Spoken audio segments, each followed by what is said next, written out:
So you guys are currently in the free city of Havia, having returned from your successful jaunt up to the Evrevia Empire, where you made nuisances of yourselves most excellently.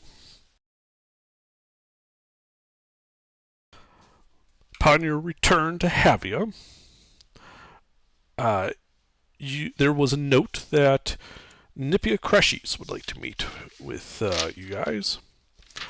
And he, during that meeting, informed you that him and an ally of his, Firlefren's Dell, Firlefan's Dell, um, had something to deal with the rather infertile issue you guys have been dealing with. I presented to you a scroll of plane shift and a steel tuning fork.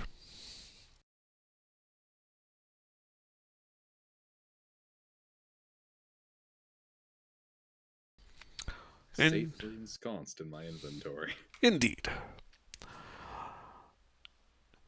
And presumably you guys would have made your way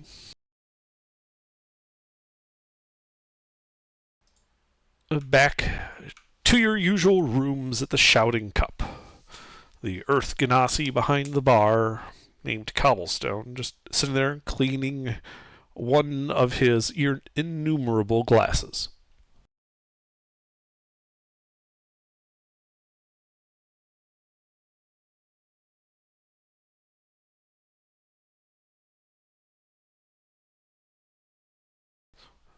But the time is late. Evening is upon you.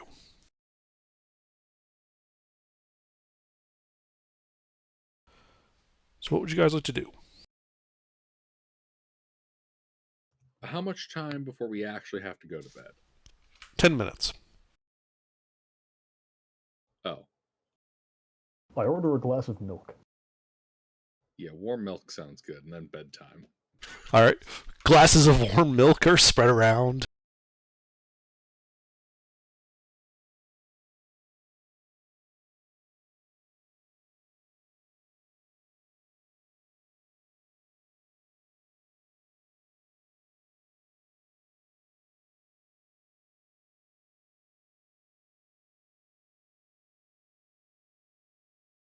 And we take a long rest. Sleuth, Mister, update your names. There it is. Oh, god damn it. Why does it embed like that? It's so ugly.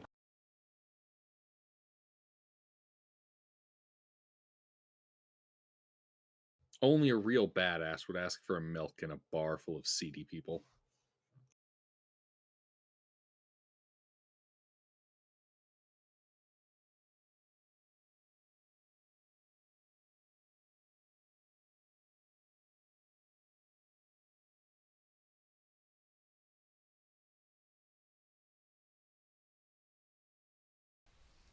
Alright.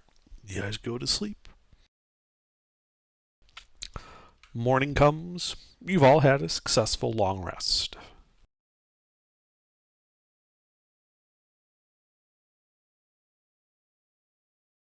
Excellent.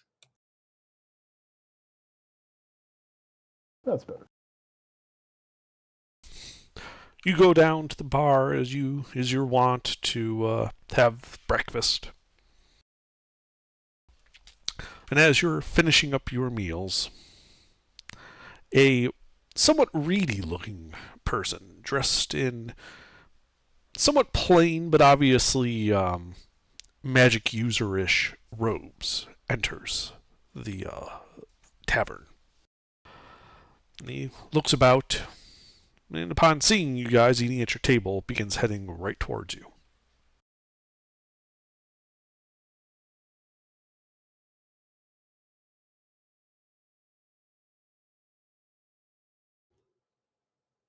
We greet them.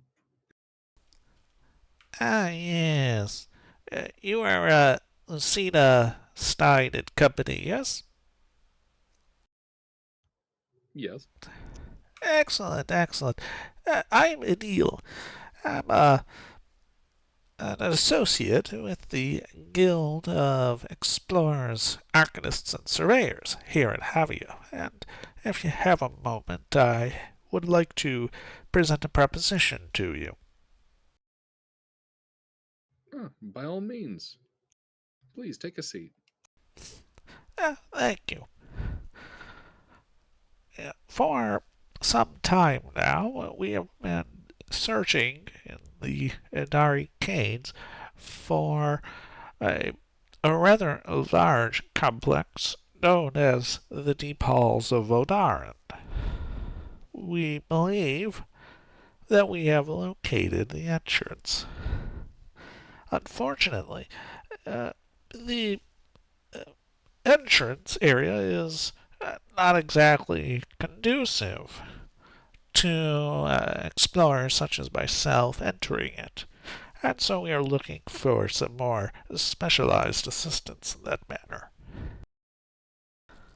Your names came recommended. When you say not conducive, I take it you mean traps and monsters? Indeed, while the surface structures appear to be of rather mundane, Marvin architecture, the first group of explorers we sent down there were hacked to pieces by traps and other such monsters. The person who made it out to report on it unfortunately did not survive his injuries. A different group of less capable people than yourselves have gone and secured the area, where I shall also be joining them shortly. But actually delving deep into it is unfortunately beyond theirs and my capabilities. So we are looking to hire a contractor to deal with that so that we may go in and properly evaluate it.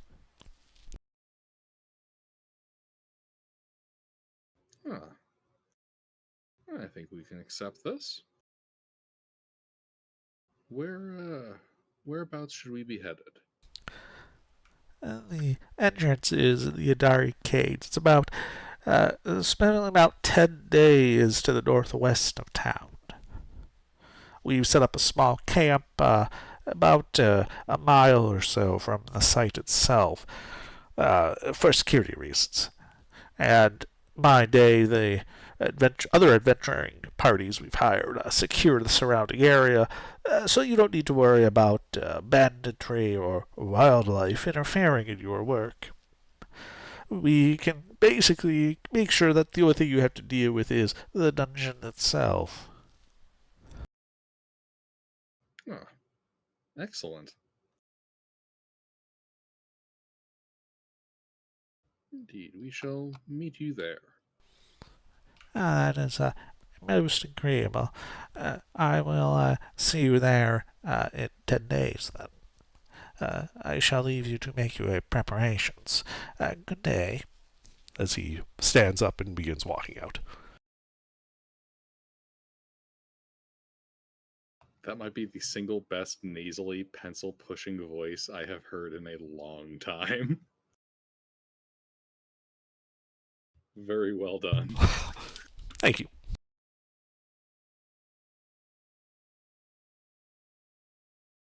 Alrighty, guys. Any kind of prep that you think we'll need to get done?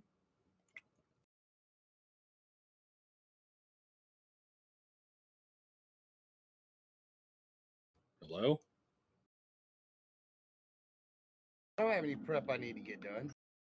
Alrighty, in light of the complete and utter silence, we I don't go know. on an adventure. I don't have anything I need to.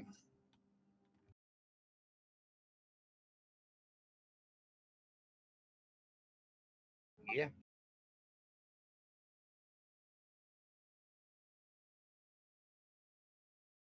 Indeed. Onward to adventure we go, Under. Excellent. So you guys set out, following the directions that Neil gave you. The journey is rather straightforward and easy. You basically follow the coast to the north, so you can avoid having to go through the Princeps Forest. And then What do we find up in Norp? Huh? I know about it.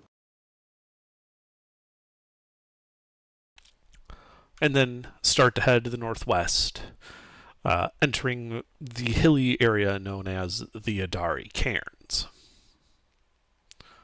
10 days later, at the side where some hills start to arise out the back of a small forest, you can see the camp, very clearly marked with large, like bright purple banners of the Guild of Explorers, Arcanists, and Surveyors.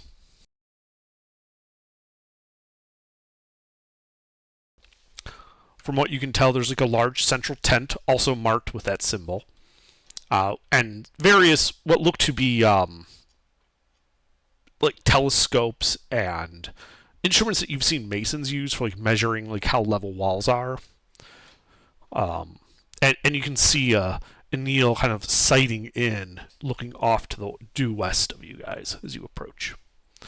Around there is a scattering of various kinds of tents of various qualities, and rather gruff individuals who kind of look at you and then kind of just like look away like, if we pretend they're not there, they won't kill us. These are very obviously the people that he hired for protection.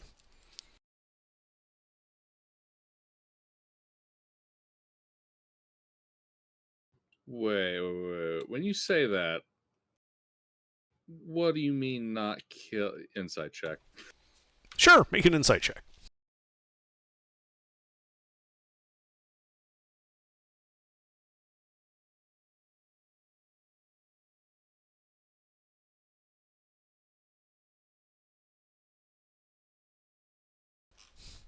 I mean, from what you can tell, these are people who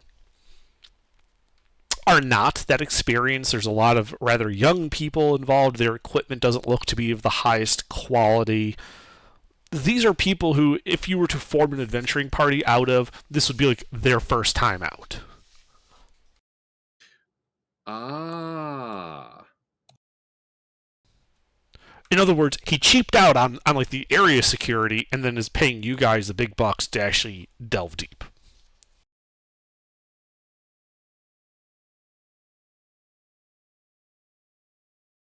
Classic.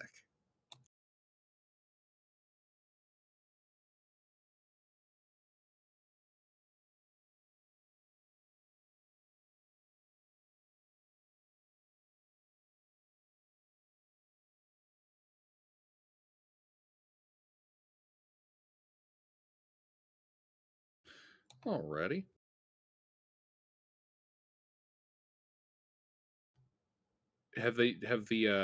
Has the surrounding security made any kind of blatant mistakes?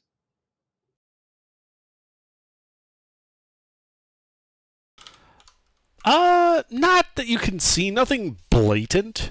There's enough of them that, they have overlapping fields of vision on approaches. And Neil was smart to just put his tent in the middle. So, unless you're like actually like invisible and like noiseless, someone's going to see or hear you. Basically, against mundane threats, they're pretty well protected. But somebody could just straight up invisibly walk through this line. There's no physical barriers, there's no wall or anything like that. It's a camp, not a fort. Right. If a wizard comes wizarding, they're gonna have some issues. Yeah. Alright. Well then, I guess we'll go and speak to... What was his name again? Neil.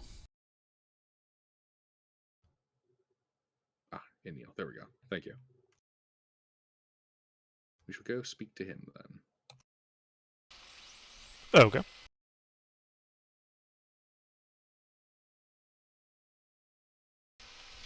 Sorry, I lost my place. A second. Yes. There you are. Welcome to my camp. As you can see, it's rather well protected. But these people are no specialists like you. Here, take a look. Take a look through this telescope here. It's I've got it currently trained on the ruins that I would like you to probe. Lucina will take a peek. And you can see what looks to be a rather low ruin on the top of a hill.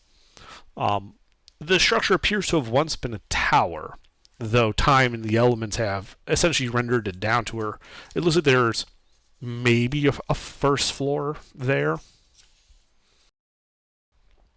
But it may have once had, many floors.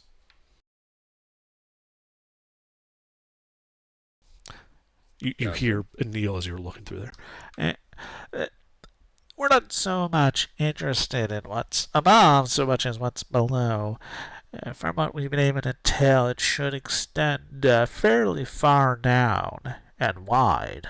But the aforementioned traps and potentially monsters have kept us from exploring any further. That is what we are hoping for you to deal with.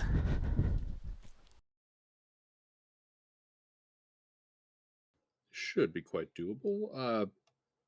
Any information on what monsters are in the structure?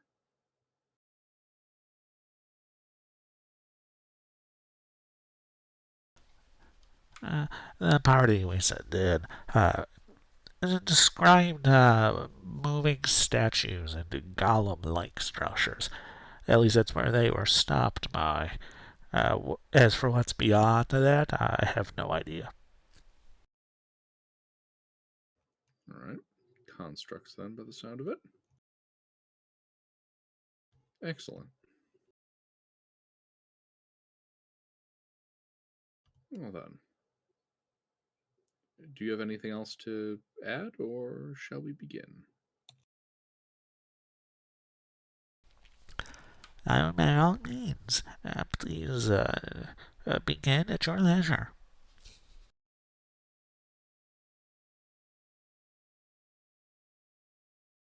In that case, then, Lucina will start heading over to the dungeon.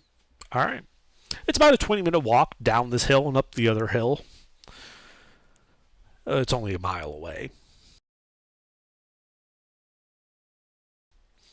And so you arrive there. It is about mid-morning. A pair of what look to be heavy reinforced doors stand ajar on one side of the tower. The rest of it rising ruins above that, but it looks like that first floor, from the darkness within, is not entirely compromised. Alrighty. Sleuth, you here?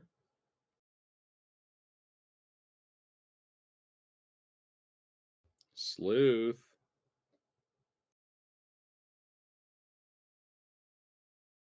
Damn it. We have no recon.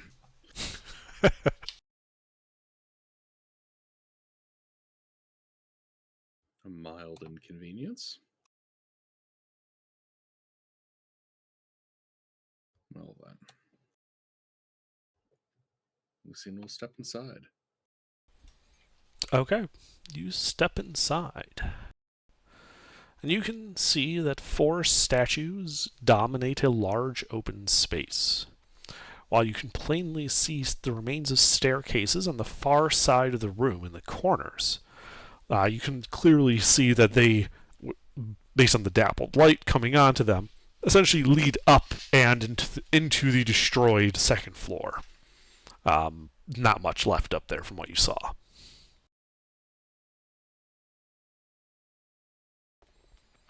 A ratty-looking chase lounge sits in the center of the room and is surrounded by refuse, tiny crumbs, bits of unidentifiable meat, and so on. The couch looks damp and has a smell best described as a combination of salty meat, stagnant water, and a hint of pineapple. Pineapple? Mm-hmm. What could be causing the pineapple odor? Unclear.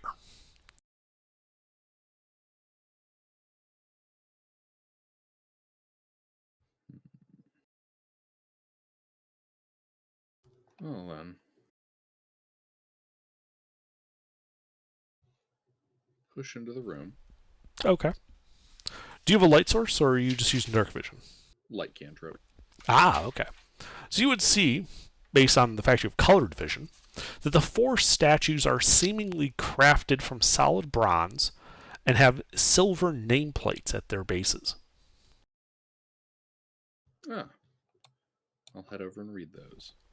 Okay. So you're entering from the south as you approach the first. I assume you're just going to go around the room and look at each one. Mm-hmm. So the first one, which would be the one to the southeast, is labeled as the Shorn, and is a statue of a bald dwarf lacking all hair. He has neither beard, nor eyebrows, nor coif. He has a massive.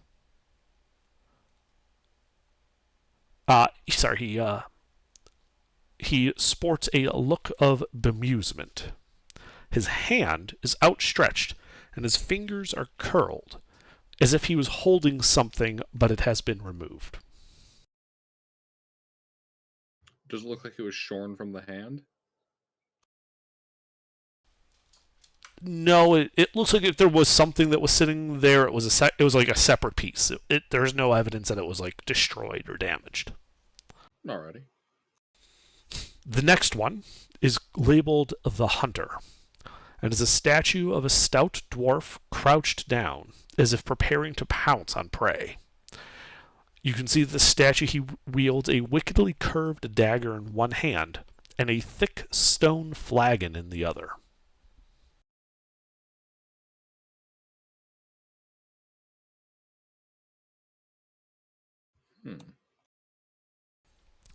The third statue is labeled the Delver, and bedecked with maps, pouches, spyglass, and other gear typically found on explorers. This dwarf is clean-shaven and holds a bundle of parchments in one hand and a smith hammer in the other.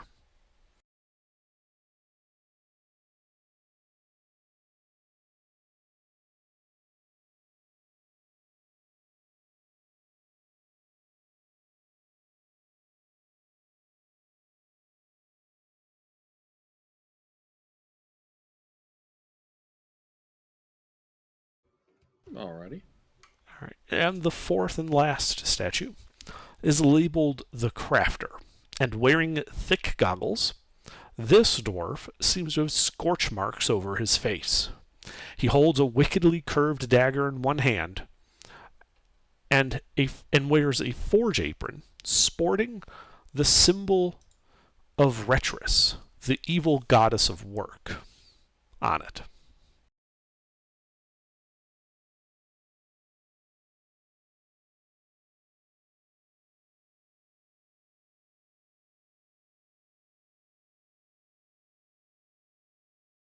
Alright. So we have the Shorn, who is a hairless dwarf with an empty hand as if he was holding something. The Hunter, a dwarf with a curved blade and a mug. The Delver, a dwarf with. What was he holding? He was holding a bundle of parchments in one hand and a smith's hammer in the other. Alright, paper and a hammer.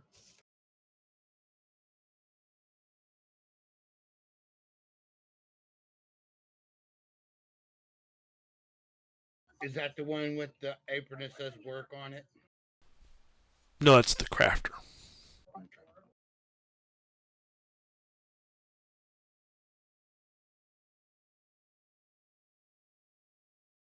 Alright, so Delver is paper plus.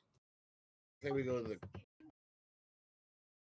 the. So you said paper plus hammer? For which one? Delver. Yeah, one hand holds parchments, the other a hammer. And the final one is the Crafter Yes. with a Hammer hammer. with the crafter. The crafter has a And- dagger in one hand and an apron with the holy symbol of Retris in the other.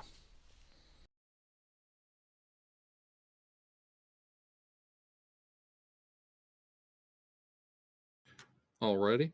Uh, the hunter and the crafter, do they each have the dagger in the same hand? Yes, they are apparently right-handed. And the delver and the crafter, do they have the hammer in the same hand? Yes, they are also depicted as being right-handed. Okay, so all of them are right-handed. Is the Shorn is his empty hand his right hand? Yes.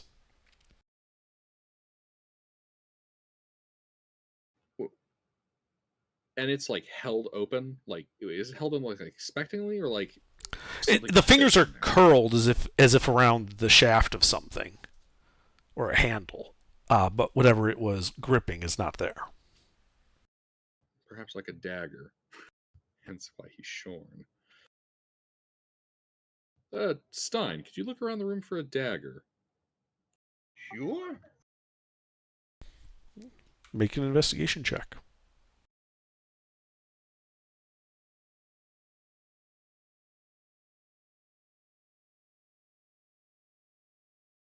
Guidance.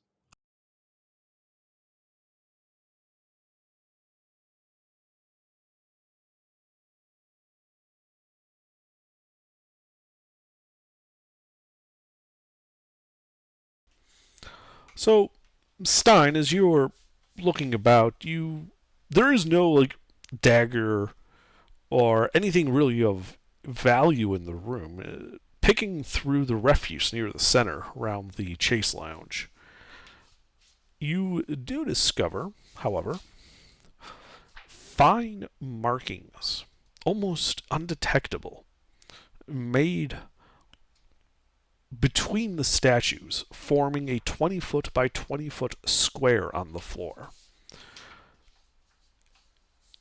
They appear to be arcane in nature. Can I make an Arcana check to figure out what they say? Absolutely. Please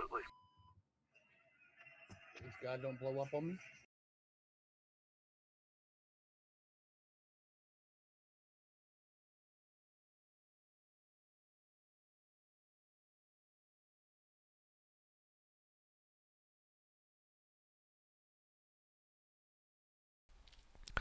So this appears to be a rather specifically adapted form of a teleportation circle. But where a teleportation circle allows anybody to go to it and you can use it to go to any other circle, this looks like it has a fixed destination and only that destination can go here. So it's one-way travel. So it's round trip travel from a certain point to this certain point. Yes. Does it specify where the point is or which realm it's in? It does not. Nor does it specify how you would activate it. Interesting.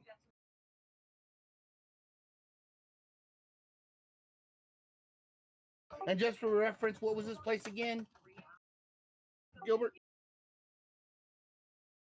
The half-ruined remains of a tower. What kind of tower? What do we know? What? It appears to have been a keep of dwarven construction, about 60 foot by 60 foot square. So this could possibly teleport into a dwarven underground city, probably. Being this is a dwarven construction here is I don't know if it's an actual thing. Do dwarves write magic script different than other races? Not really. Magic script is kind of like circuit building.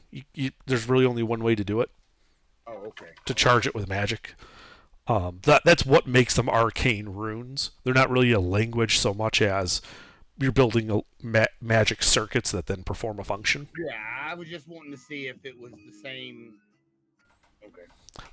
Like regionally, you might find different ways to get the same effect, but this isn't that isn't really relevant to this.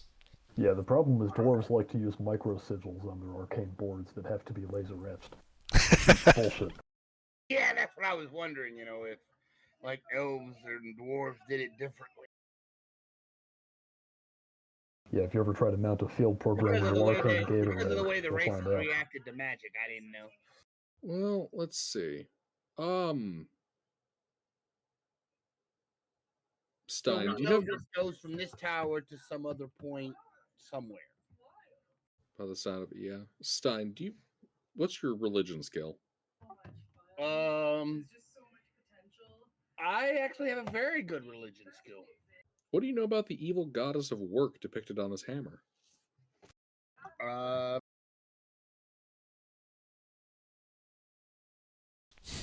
Well, you can make a religion check.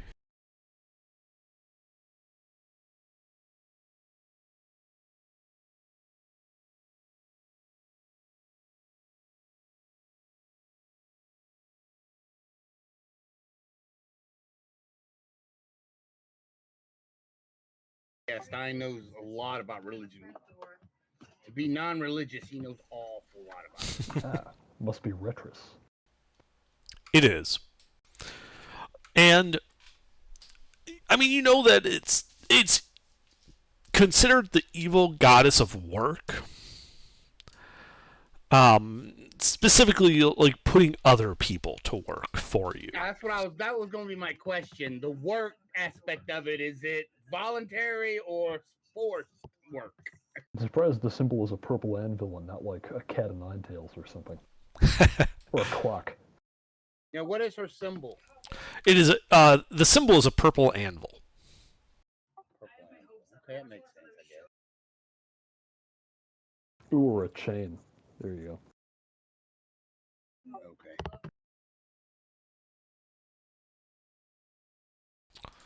So basically, she's a slave driver, and Yeah, someone who would be worshipping Retris would be someone who would get a bunch of people together to build something in her honor, and it would be done like, you will work until you collapse or else type deal. Like this tower, basically. There's a good chance that that's how this tower was built, was involving worshippers of Retris. It has to be grueling. Yes. You have to do it the hard way. No, you have to make someone else do it the hard way. If the workers aren't miserable, it doesn't appease Retris. Goddess of gulags. Yeah, known epithetically as the old ball and chain.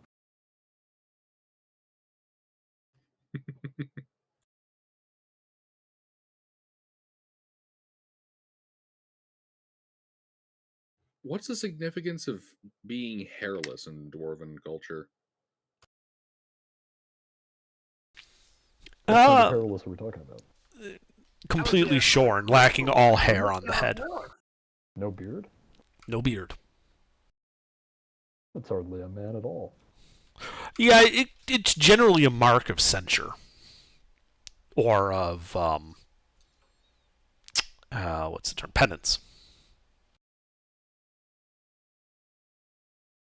But the shorn individual has a more pleasant expression on their face? They have a look of bemusement on their face.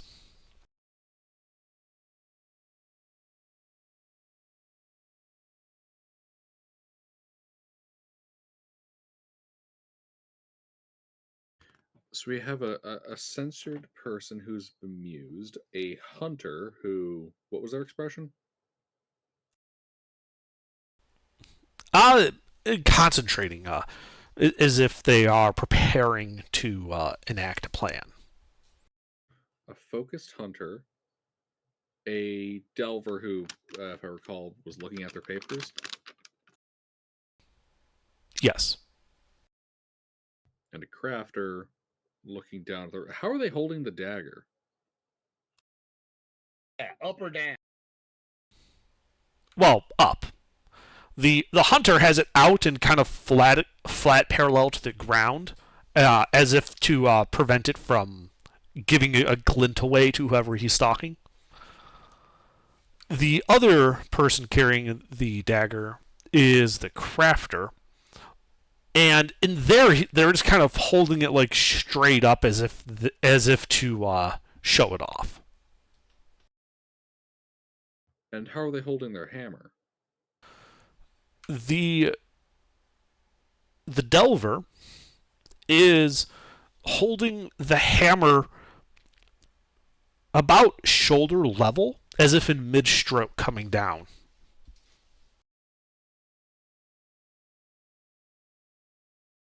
All right. And the hammer in the hand of the crafter? The crafter doesn't have a hammer. They have a He just dagger has a dagger. and an apron. Wait. Where's the where's their the emblem then? The emblem is on the apron he's holding in the on other hand. On the apron in the other. Okay, gotcha. What is their other hand doing? So one hand holds a dagger as if to show it off, or presenting it, or the like. It's pretty much being held vertically. The other hand is holding an apron with the holy symbol of Eretris on it.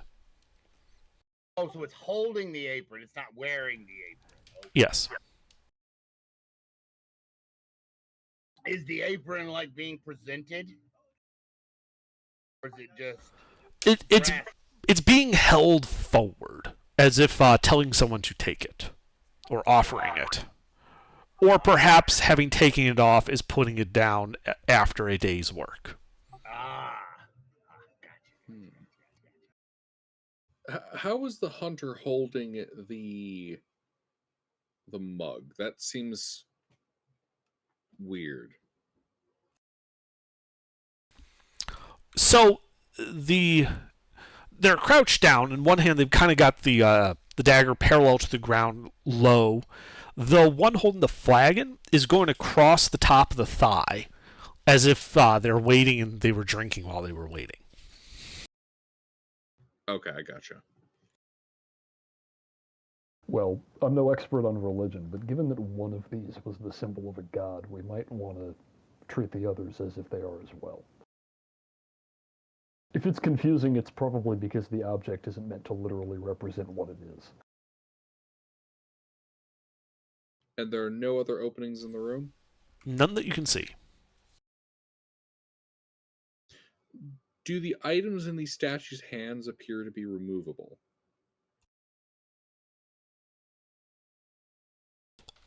They do not appear to be intended to be removed. Okay, so this isn't a Resident Evil puzzle.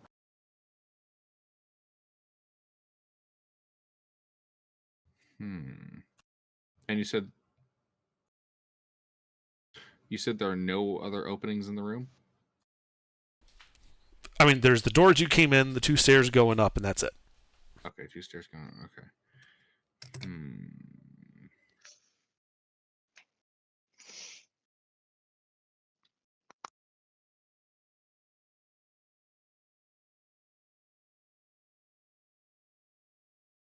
Does it look like the statues can be pushed around?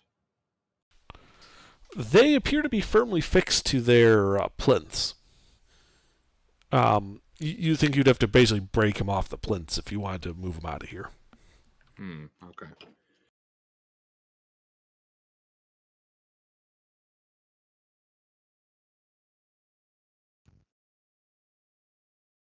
I feel like we're spending too much time on these statues. The statues are the only thing in the room.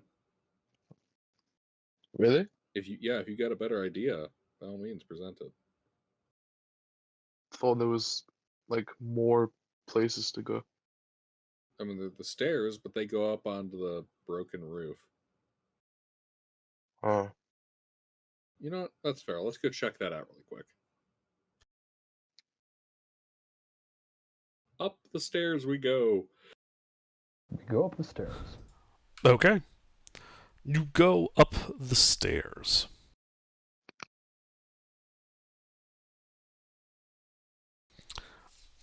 And arrive at the top of the ruins. Sunlight beaming down on your heads. The floor here also made of stone. The walls just crumbling ruins. You know, you could easily hop over them and jump down to the ground beneath you. There is some evidence that in the center of the floor, there used to be, from what looks to be like a circular structure there, perhaps a spiral staircase or the like. But it is there no more, and there is nothing above you save the sky.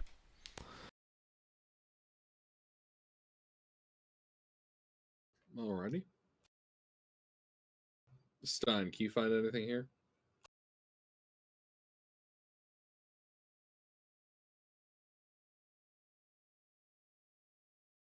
Stein.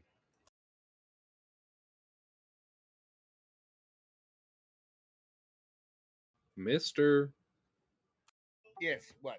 can you find anything here? Well, let me look around and see. What can I investigate? Sure, make an investigation check as you look around.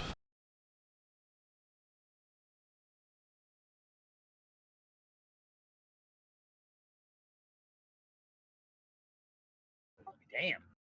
So, you look around, and aside from the obvious damage to the structure from elements and time, you do find patches of the stonework which have a different texture to them. And as you kind of brush some of the dust away, you realize that these are patches that are almost glassy in their appearance, as if the stone itself was melted by a great heat in those areas.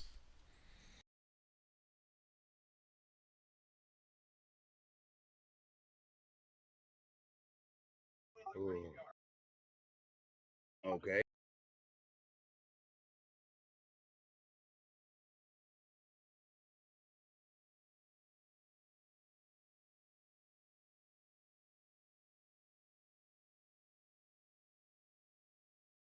Alrighty. Back downstairs we go.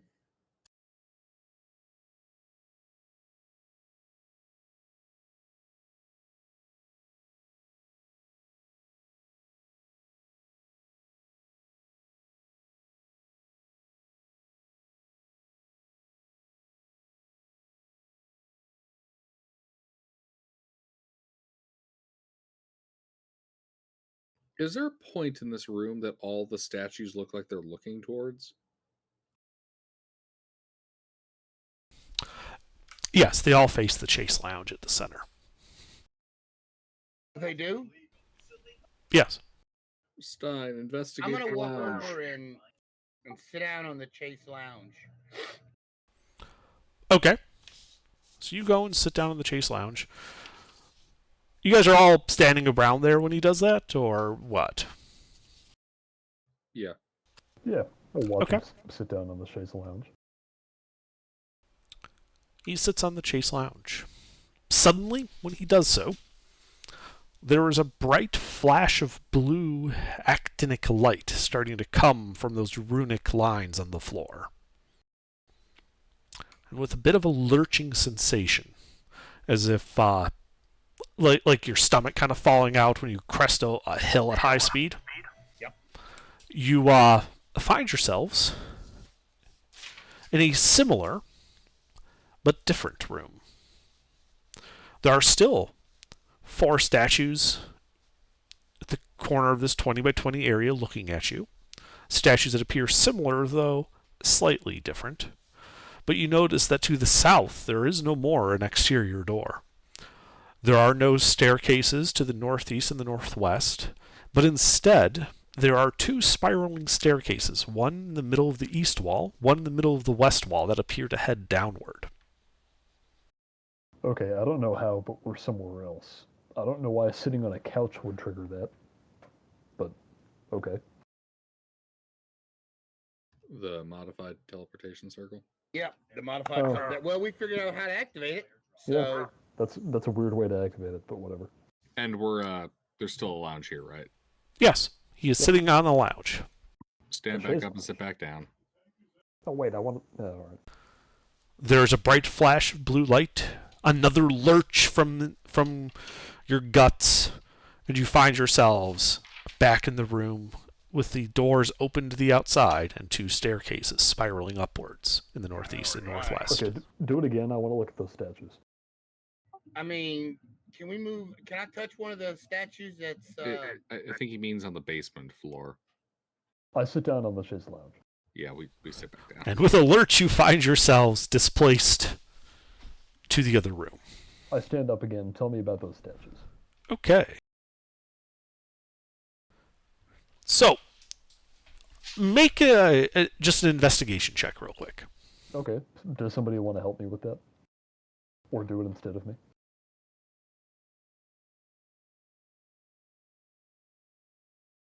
Cough, cough, Stein.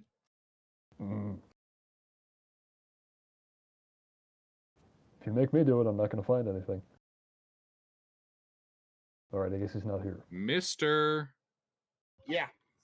Investigation check.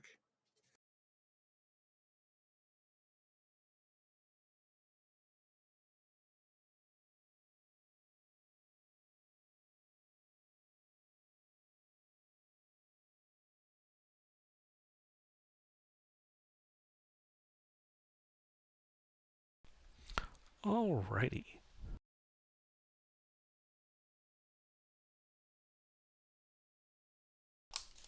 And so you notice that while these are still the same statues, there are differences between them. For the Shorn, he's still bald, but he's no longer holding out his hand. Instead, you can see he is wearing a necklace with an amulet. And at the center of that amulet, you can see an etching of 3 wisps, almost like made of smoke.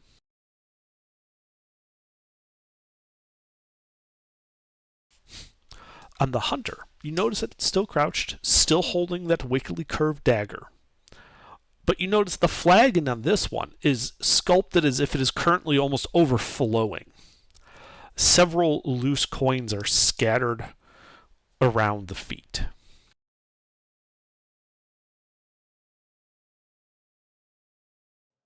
Wait, hold on. Back Is that the on two for a second. statues? 3 wisps? Yes. Like smoky wisps. Yes. Like Nala, the evil god of freedom. Uh-huh. And when you say the word Nala, a plaque appears at the base of the statue, which reads in Dwarvish, "I am that which is necessary. I protect my people."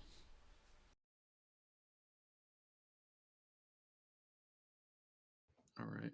Well, there you go. All right. I And suppose you know what god this one is. can you repeat the description on the next one? Sure. Similar to the one above it, though in this one the flagon is almost overflowing. And there are several loose silver coins around its feet. It's a cup that runneth silver. And there's gold coins. Well, there's 2 I can think of. Okay. So it could be Odar, the good god of finance, or Niena, the evil goddess of spirits. Can I make a religion check and see? One is represented by a yellow tankard. Well, the latter is represented by a yellow tankard. The former by 3 platinum coins. So can I are make you a missing religion my check face? to see if I can figure out which deities are being represented by these statues, like I did the other one? No. No. Okay. Also, Yeah. the coins are silver. Oh, they're silver. Okay. I mean, am I allowed to do that or no? No. No, this is a riddle. So, no, you can't just make a check to pass the riddle. Oh, it's a Ah. riddle. It's a riddle. Oh, what's the riddle again? Repeat it, please. Well, on the statue is an overfilled flagon and several loose silver coins on the base around the feet of the statue. And the other one that's related to Nala is what again?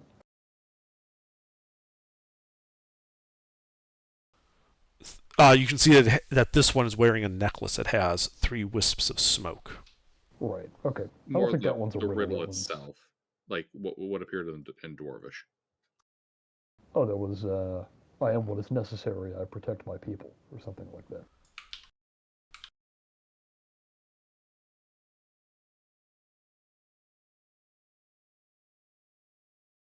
First one has a necklace with smoke around it. Yes, we know that one's Nala, and that when we said Nala, Okay, the second the one plaque is appeared in Dwarvish reading, I am which is necessary. Sorry, I am that which is necessary. I protect my people. okay, and the next one has the cup running over and the coins on the floor.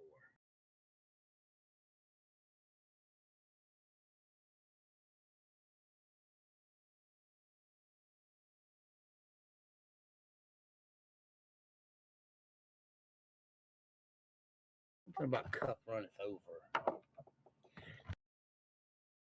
Hmm.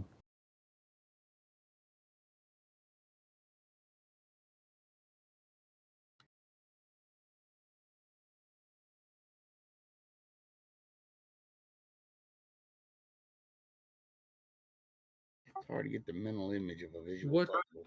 What's the it's the hunter statue in this case that has that, right? Yes.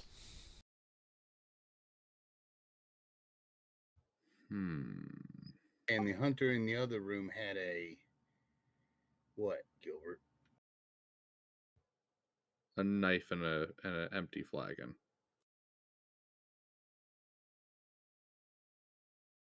Wait, he had an empty flagon and this one's got one that's overflowing? That can't be a coincidence. They gotta fit together somehow.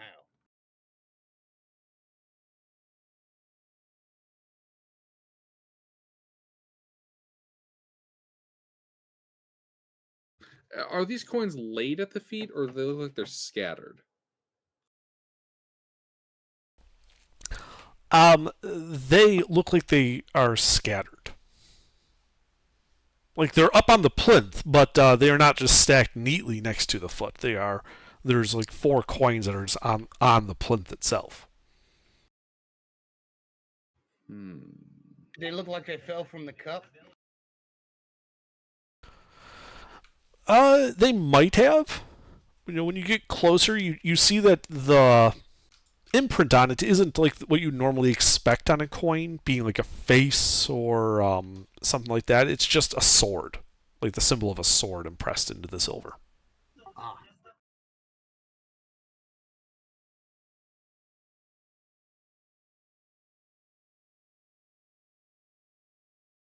All right. Well, there's Essien, the evil goddess of battle, who's depicted as a silver sword on a silver coin. And when you say Essen, another plaque appears, this one on the hunter. And it says, I am pure glory. I entertain my people.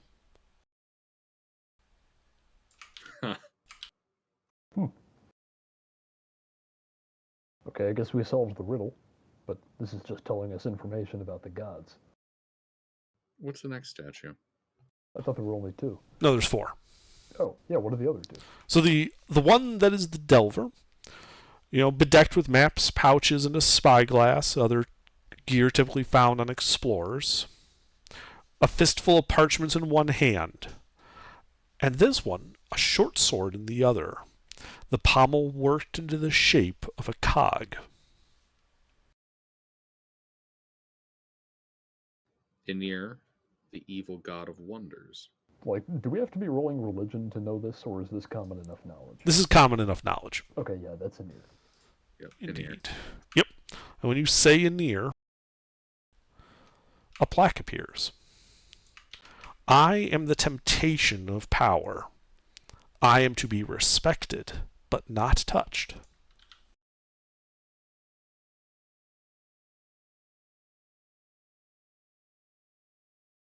Okay. And the other one? Is the crafter.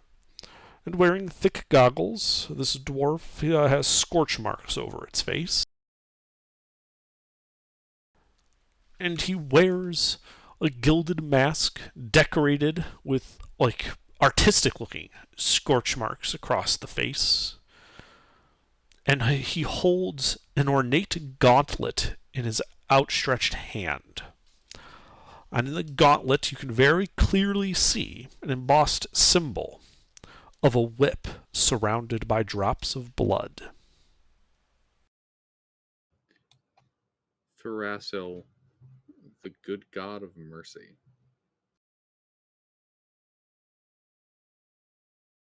That could be one of them. Zyara, the evil goddess of vengeance. Mm-hmm.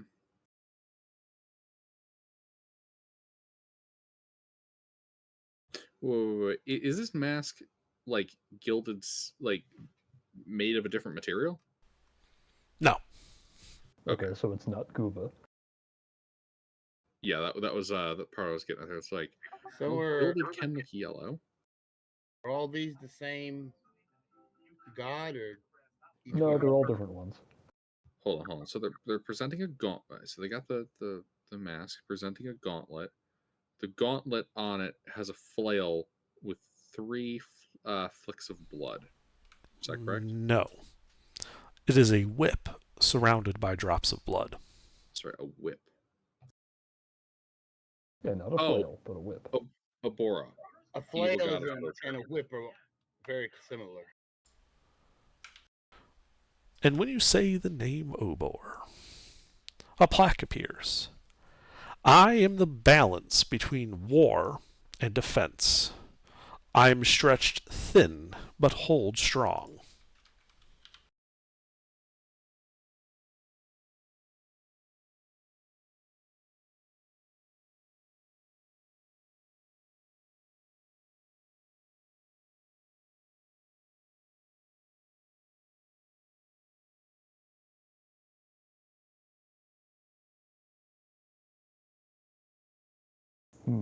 I wonder if each of these are not referring to the god, but rather if they're, I guess, a riddle to be answered. Yeah, Like it's referring to something else. I'm thinking this is a Gestalt riddle. Oh, you mean a Gestalt riddle? Yeah, Gestalt. Okay. Let's see here. So we have. Let's see. So under the peace domain, under the death domain, we have freedom. Then we have under the war domain, battles. Oh, I think I've got one. Under the arcane domain, wonders. And under the knowledge domain, torture. The answer to Obor's riddle is an alliance, I think. Well, I say the word alliance. Does anything happen? The statue begins to move. And you guys should roll initiative. Ah. Oh.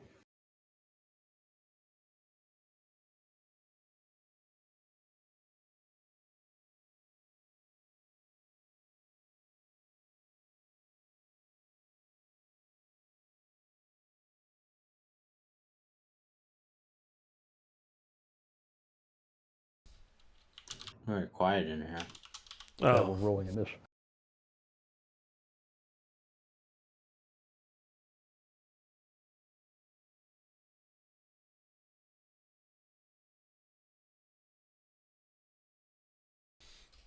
Is Mr. going to be rolling initiative? Yeah.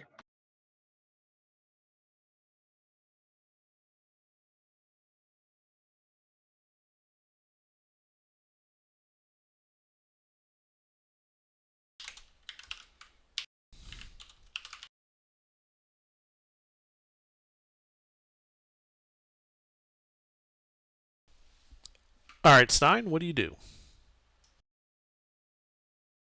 Bonus action. I draw my rapier inner blade song. Okay. What can I see?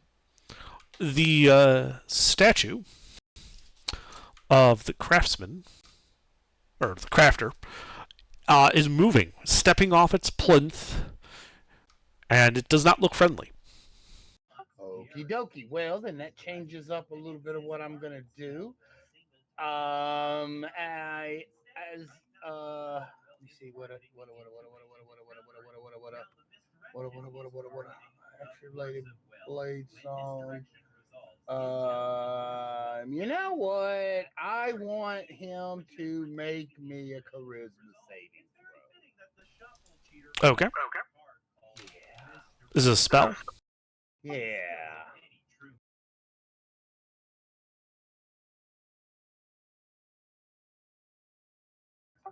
Bye.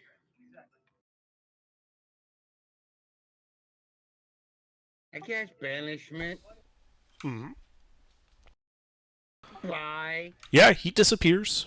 You guys hear a loud thud above you.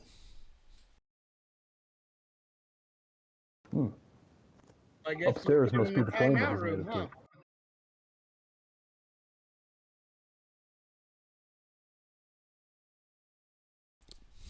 Okay. So we can step outside of initiative for now, because you've got a minute before your spell ends. If there's anything you guys want to do, we don't have to strictly follow initiative for this part. So what's that thud upstairs? I wonder if anything changed in the other room.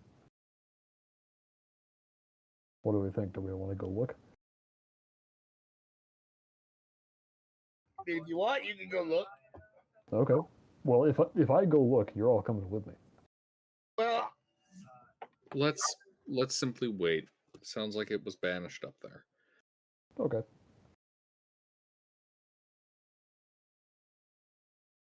I ready in action to. Well, I go to where it was when it was banished, or right next to it.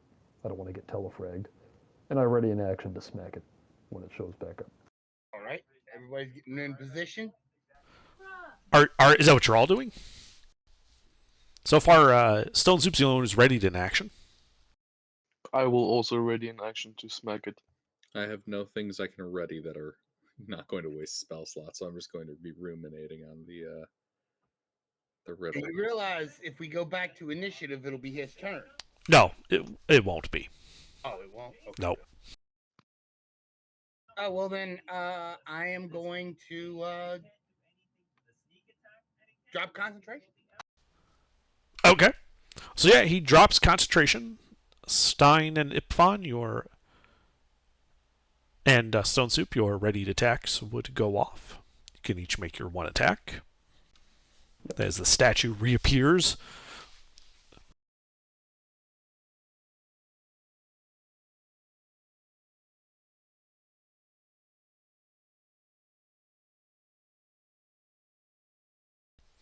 Okay, Ipfon misses. Stone Soup misses. Ah, this guy's got AC. It's a big solid bronze statue. Yeah, makes sense. Yep. And Stein? Stein hits it.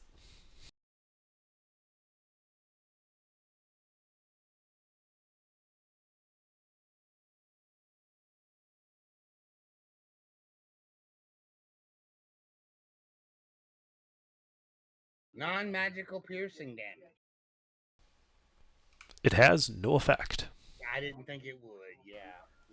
Alright, Stein, it's your turn. I am going to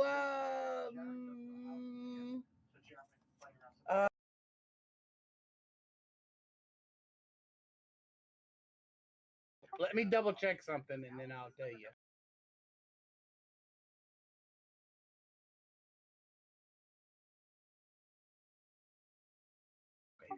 I am going to, as a bonus action, ignite my saber and hit him again. Okay. Roll to hit.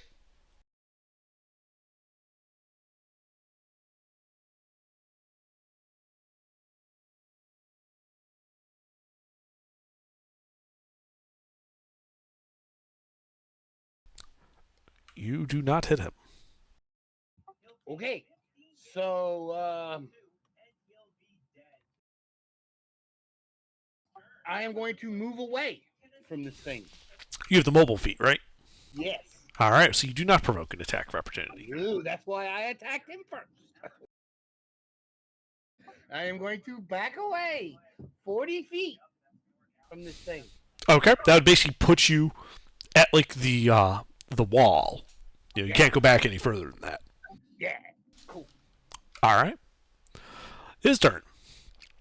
Well, he's gonna turn around and just try to. There's two people in melee. He gets two attacks.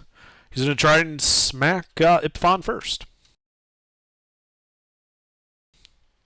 Does a 21 hit Ipfon? 1 away. It does not hit. Okay. The other attack goes at Stone Soup. Does a 24 hit Stone Soup? You betcha.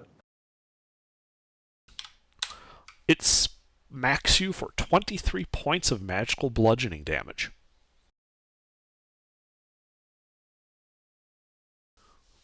And it is Ipfon's turn. Uh-huh. Since I already made an attack, I would assume my blade is on. Yes. Okay. Just checking.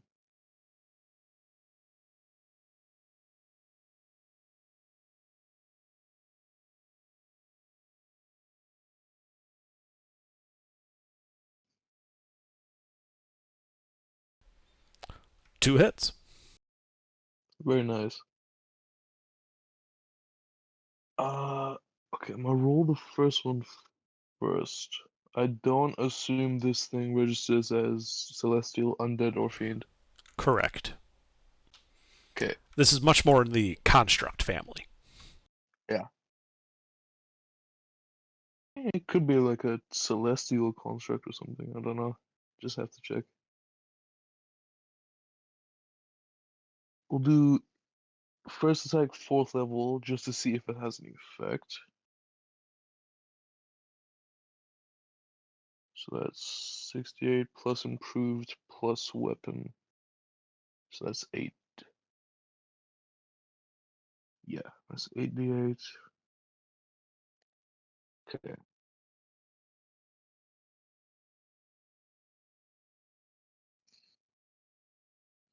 All radiant damage. Okay. Yeah, it looks like that did some damage to him. Now for the second one. Okay. Another 4th level.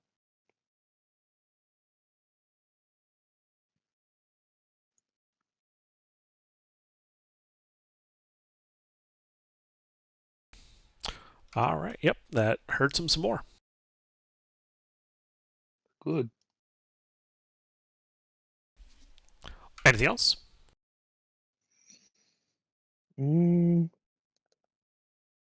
gonna check actually. Yeah. Bonus action Shield of Faith myself.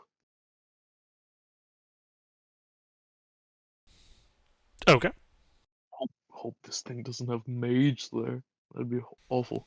It does not. Good. Fortunately for you. Yeah. That's it. Okay. Stone Soup. Okay. I will. Yeah, I'm just gonna try and smack this bronze statue. Roll to hit. Yep.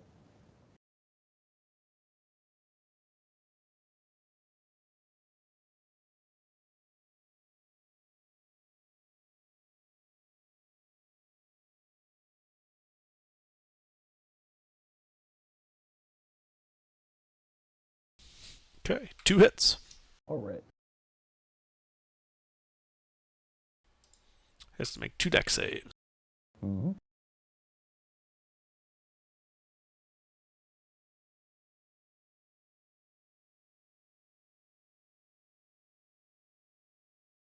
That is 1 fail and 1 pass.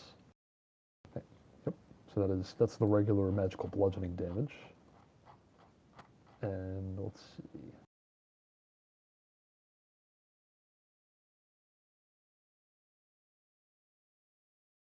2d6 lightning damage. Does he resist that? No, he does not. Okay. And the other was a 6. Okay. Yep. Nothing happens. He passed. He passed. Okay.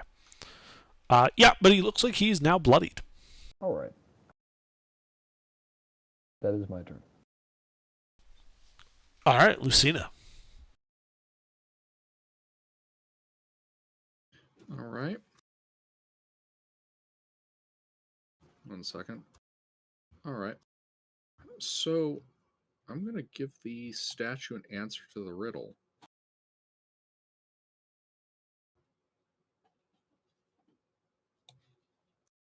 To clarify, this is the one that had the plaque on the balance between war and defense. Well, I activated the statue by answering the riddle. Did you? Yeah, I did. I said the word alliance, which I thought was the answer to, where is it? To Obor's riddle. And that was what caused the statue to wake up.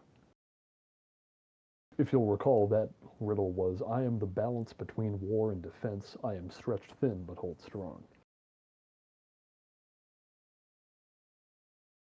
I think I got the riddle correct, and that causes the statue to activate. I don't know. I was thinking that was because it was an incorrect. Well, how would it know you're answering if it's not the right thing? Oh, I'm going to tell it a wall. A wall. Yeah, fortification. That was a wall stretched thin.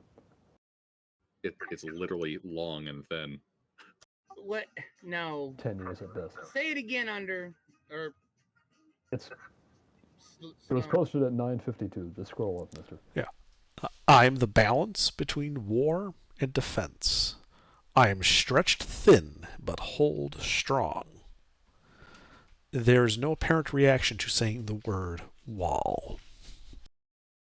Well, it did react to the word alliance. Yeah, but it's already in an active state. So Yeah, well, it's too late. Yeah. We'll have to try this with one of the others. Yeah. peace. So, Lucina, what are you doing on your turn? Well, yeah. So I gave the answer of a wall. It didn't respond. It did not. All right. Then yeah, the next one would be peace, or more accurately,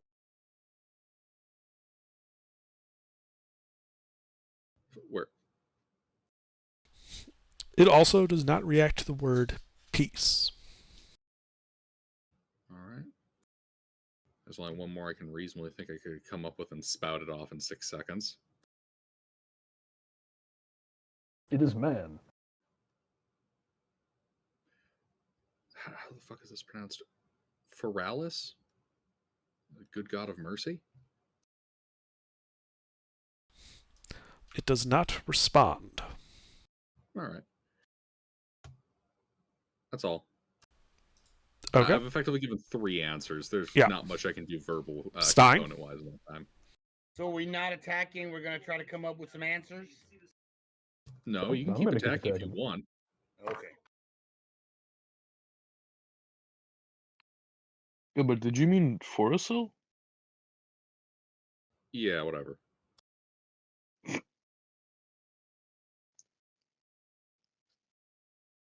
We're in a niche.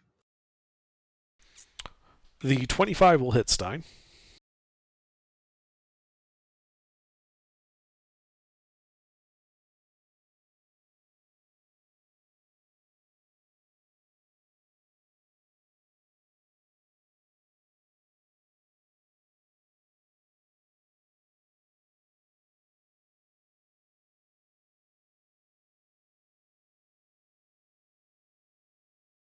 $21 points of psychic damage.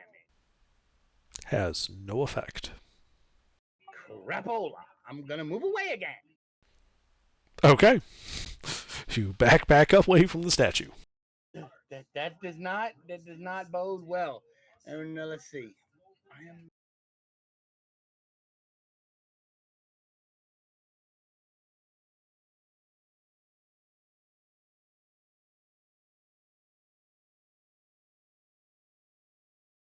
It took Radiant and Lightning, I'm pretty sure. Or Radiant and something else. I don't have Radiant at the moment.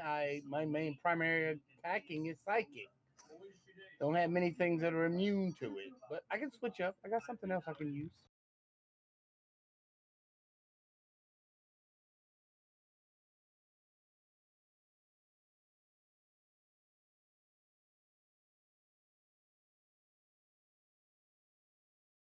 But that's all I can do, though. I've used both things I can do. All right. Well, on its turn, it is again going to try and smack Ipfon first. Oh no. Indeed. Oh no. As it just punches Ipfon right in the face for 31 points of magical bludgeoning damage. Hey. It then tries to punch Stone Soup. With advantage. My fucking thing tanks that. That's good. Yeah, that hits. Yep. And it hits you for 19 points of magical bludgeoning damage.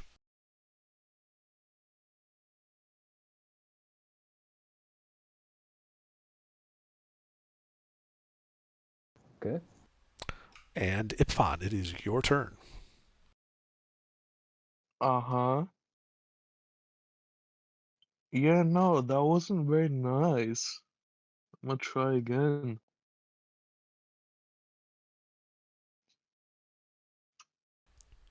Roll to hit then. 2 hits. Good. Checking my spell slots real quick.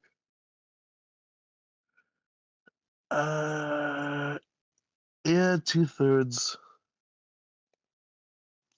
So that'd be 7 instead of 8.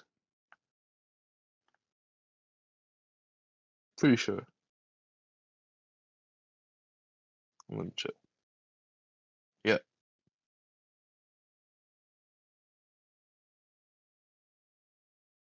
Want me to roll it all as one, or just Yeah, it's rolled two all as separate? one.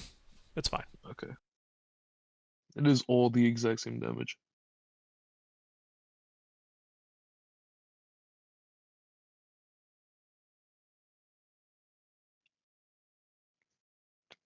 So, okay.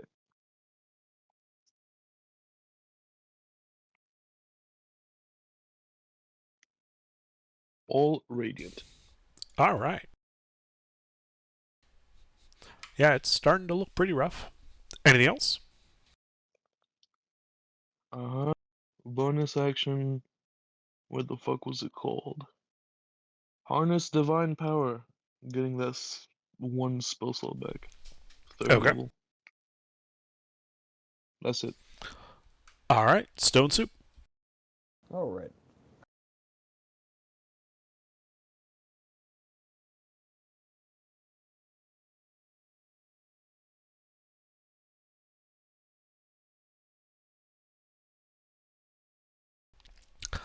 Two hits. Excellent. Now, I forgot about this on my last turn, but in the past, I believe we've established that the immense size of my weapons means they do double damage to structures and things made out of, like, solid material. Does that apply here? Does not apply to this. Okay. Actually, yeah, it is metal. Fair enough. Oops. I meant keep higher one. So that would be a 9 and a 17. So a Okay, fail so and a one pass. pass and one fail again. Or, yeah, one fail, one pass. Ah, interesting. Let's see here. That's the exact opposite of what I rolled last time. Okay, so it is restrained, although this probably won't matter. It does not get restrained. Oh, then it literally doesn't matter. Yeah, that effect it is immune to. All right. Although I still believe it even though it passed that, I still think it takes half the lightning damage. It does. There's a combination of magical bludgeoning and lightning. Okay. So yeah, as you hit him, the lightning kind of playing across its form, The statue falls to pieces as bits of scrap bronze clatter to the ground. Okay, real quick, I want to test your theory, Lucina. I go up to the statue that is seemingly devoted to Nala. Wait, Why? don't just give it a wrong answer. That's what I'm gonna do. Yeah, don't though. Why not? Because we should try to solve the riddles correctly. Oh, well, As then much I'll as try to give it a possible. right answer.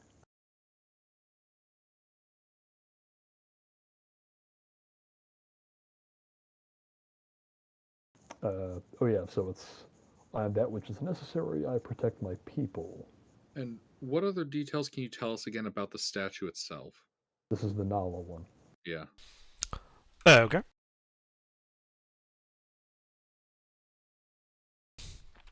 So it's a bald dwarf lacking all hair on its face.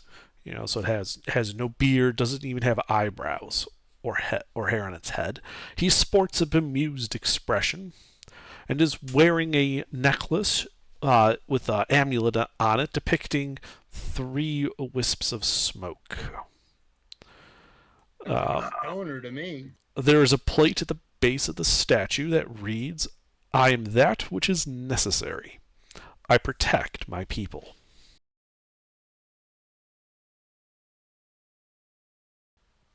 His hand is not outstretched on this one. What are his hands doing? They're just by his side. He's in the garden gnome position. Well, so far, guys, all of the deities have been evil, which leaves us with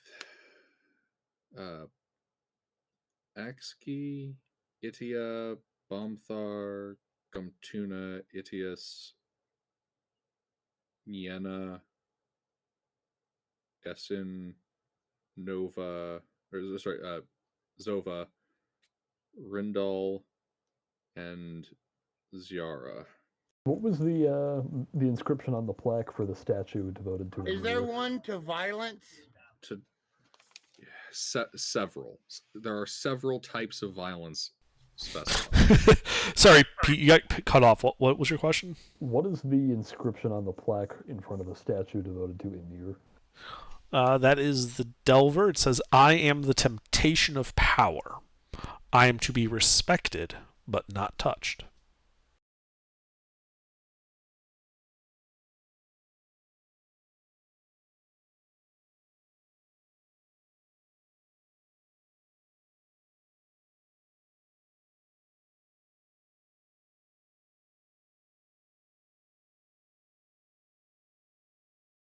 Okay, now the "I am pure glory, I entertain my people." Which statue is that, and what god did we say to get that to show up? I'm just collating all of these. So that is the statue of the hunter, and the plaque showed up when you said the name Essen. And that was because of the coins. As far as Right. an overflowing tankard goes, as far as I am pure glory, I entertain my people. If we're going by evil gods, Niena, the evil goddess of spirits. Actually, let me. To be clear, spirits as in booze because of yellow tankard there, right? Sounds like, yeah.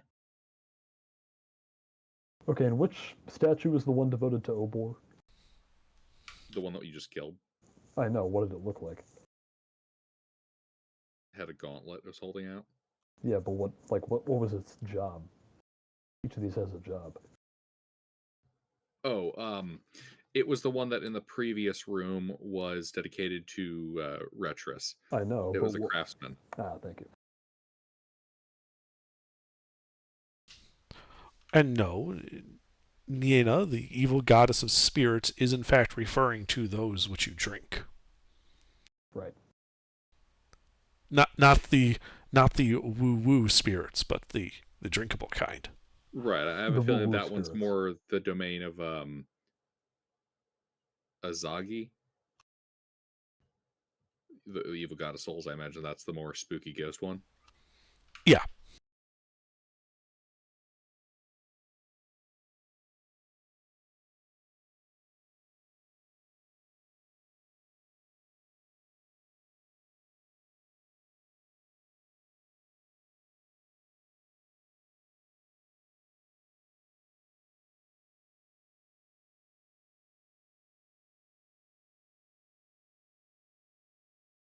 Wait, hold on.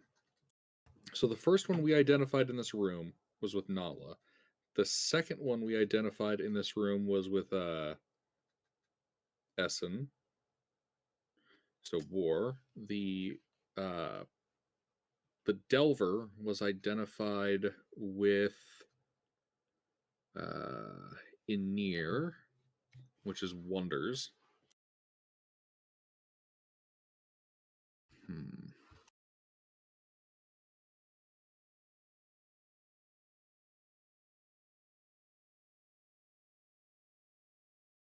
So, as far as I am the temptation of power, I am to be respected but not touched.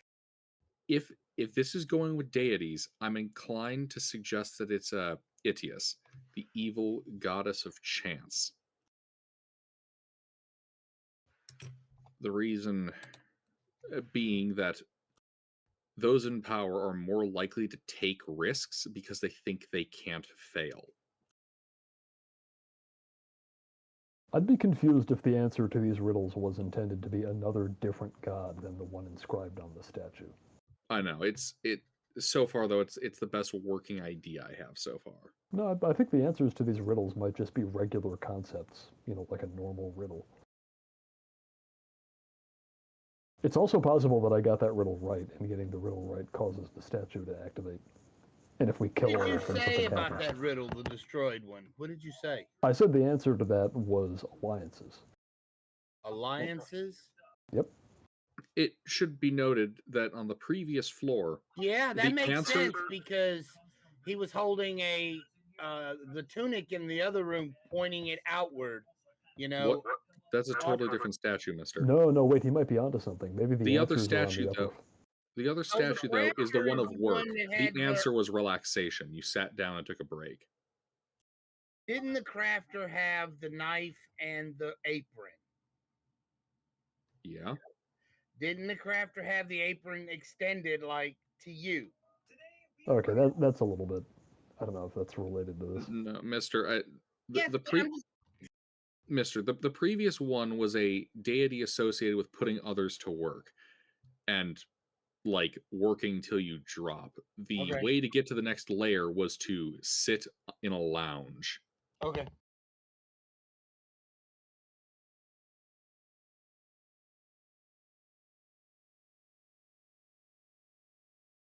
mean, so far, revealing the riddles themselves took us identifying deities. Okay, well, the only one that's responded to anything was the one where I answered the riddle, and I thought my answer was pretty good. Now, if you specifically say, I think the answer to this riddle is X, and get it wrong on purpose and nothing happens, then we'll know that they don't respond to wrong answers.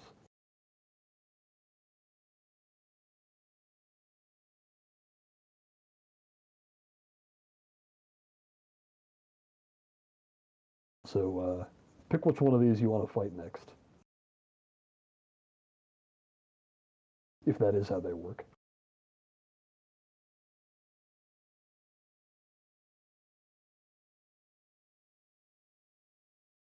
You know what? Okay, I'll go with an attempted right answer test on riddle number 2. Okay. Sounds like gladiatorial combat to me. Honestly, I was going to go with spirits, booze, and I'll provide that as my answer to I am pure glory. I entertain my people. And you're doing that before the statue of the hunter? That's the one with the riddle, I am pure glory, I entertain my people, yes? Yeah. Yes. Okay. The statue lunges. You guys should roll initiative. Ah. So maybe it is wrong answers that get them to respond.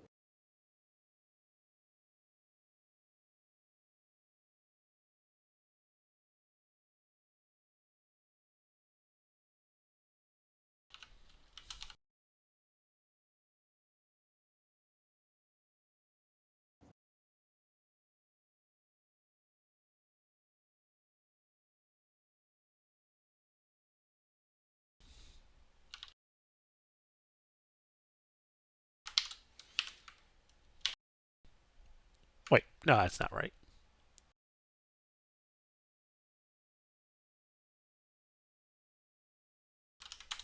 There you go. All right, Stone Soup. Okay.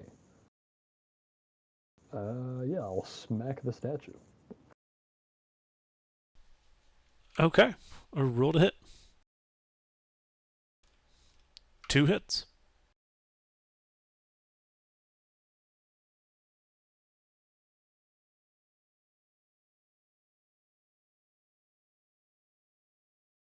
Ooh, 2 fails. Although the second one will not do anything. Yeah, at some point you should stop rolling that one. 6? Yeah, I'll try to.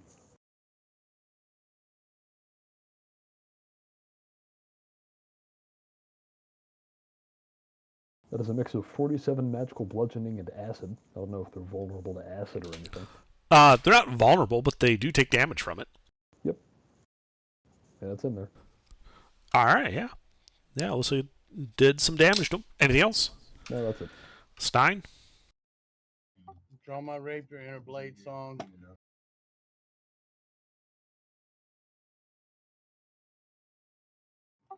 And then, how far away is this thing from me? 20 feet. 20 feet. Can I hit him in a 5 foot wide line? Are you trying to avoid allies? Yeah. I mean, you'd have to move about 15 feet to the right, but yes, you could. Yeah. Okay, yeah. Then I'm going to move 15 feet to the right, and I need a deck save from him. Okie dokie.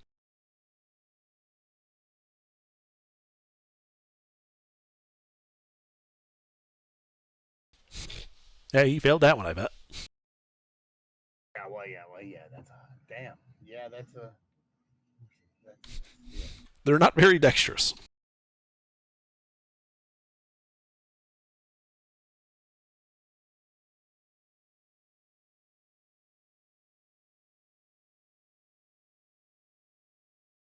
Five points of acid damage, and at the start of his next turn, I cast Tasha's Caustic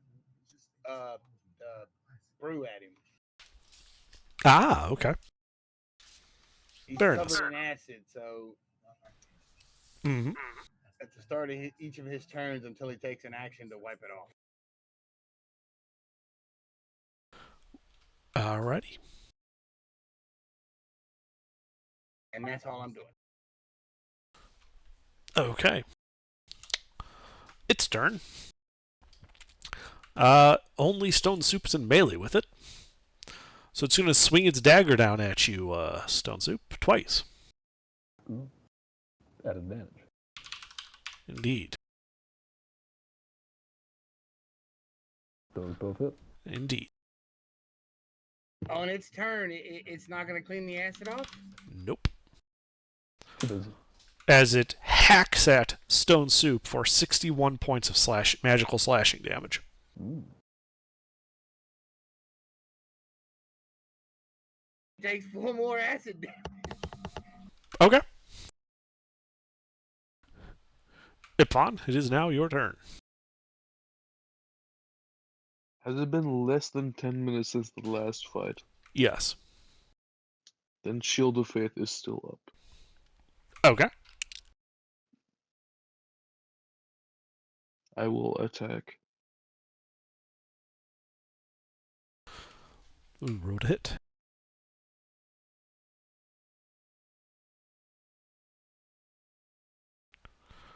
One hit.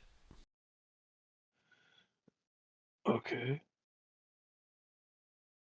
3rd level smite.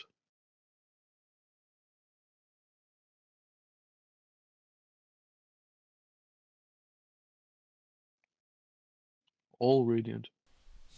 Alrighty.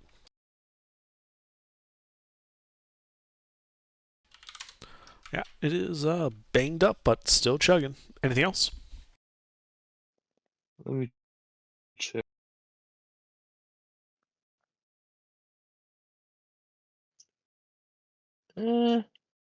Nah,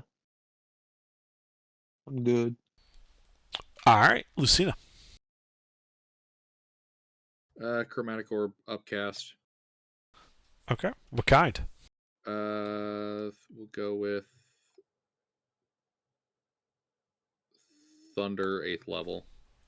All right, roll to hit.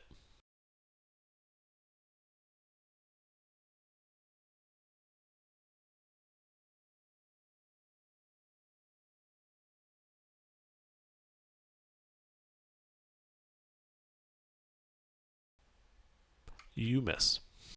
Expend sorcery point. Retry. Mm-hmm. And that hits. Maximize. As one does. Please show the damage.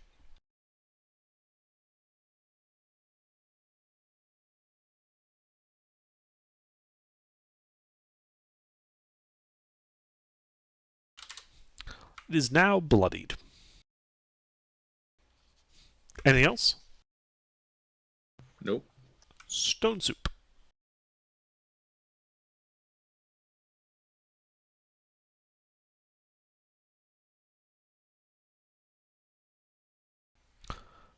Two hits.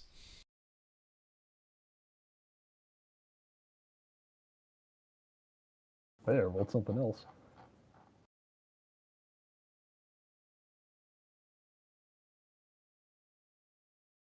Okay, so it is not blinded, but it does take some acid damage. Hey, well, you know that's effective. 47 magical bludgeoning and acid. Okay. The statue collapses into scrap. You guys are out of initiative. That one ended up just eating a lot of acid. Okay. I mean, I'll just throw acid on him every time they pop out. I mean, they're not vulnerable to it, but... They're not really vulnerable to anything. Now, which statue was that? Was that the hunter? That was the hunter. The statue with about Essen. All right. Is there a point that all these statues are looking at? Yeah, they're all looking at the chase. Same as the other statues. Okay.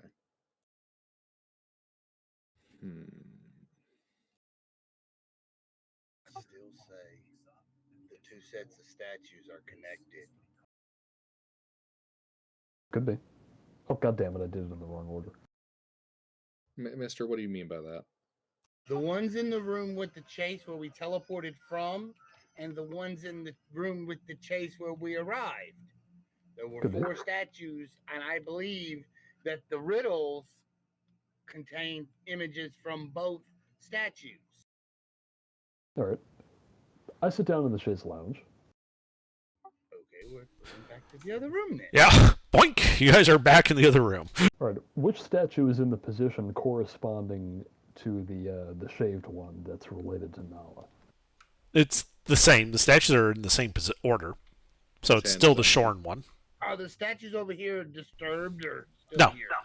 Okay, so the shaved one in this room, if I recall, is the one devoted to Retris. No.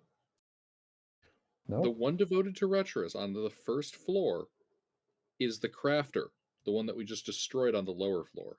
Oh, that's right.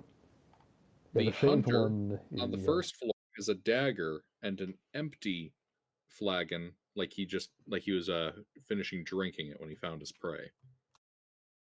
The one down below is the hunter with an overflowing flagon and those silver coins with the sword on them.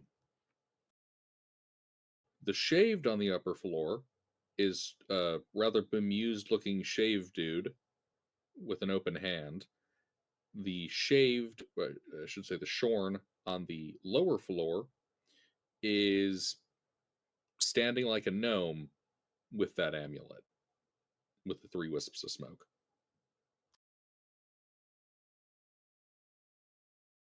Meanwhile, the delver on the top floor has his papers and his hammer and is in mid-swing. And on the second floor,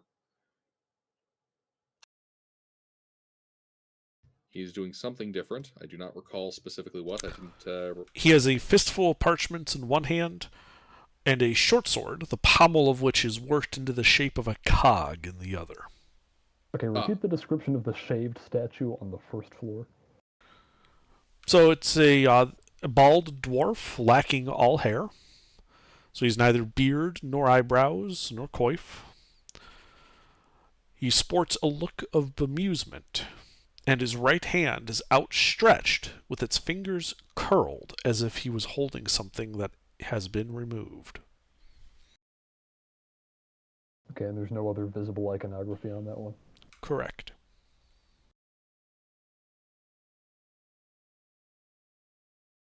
Okay, and what about the hunter on this floor? So it's a stout dwarf crouched down as if prepared to pounce on his prey. In his right hand, he wields a wickedly curved dagger, parallel to the floor. The other, he holds a thick stone flagon, kind of like with the arm going across his thighs if to rest it there. Okay, is there any iconography on the flagon? There is not. Okay, I say to that one, Niena. Nothing happens. Okay, what about the delver on this floor? All right, so it's a dwarf bedecked with maps, pouches, a spyglass, and other gear typically found on explorers. This dwarf is clean shaven and holds a bundle of parchments in one hand, a smith's hammer in his right, the hammer in mid-swing as if to come down on something. Okay, is there any iconography on the hammer? There's not. What about the papers? There's nothing written on them. All right. They're formed out, like these are bronze statues, so they would have had to emboss the lettering, and they didn't do so. Yeah, all right. Let's see. None of them have a hammer for a symbol.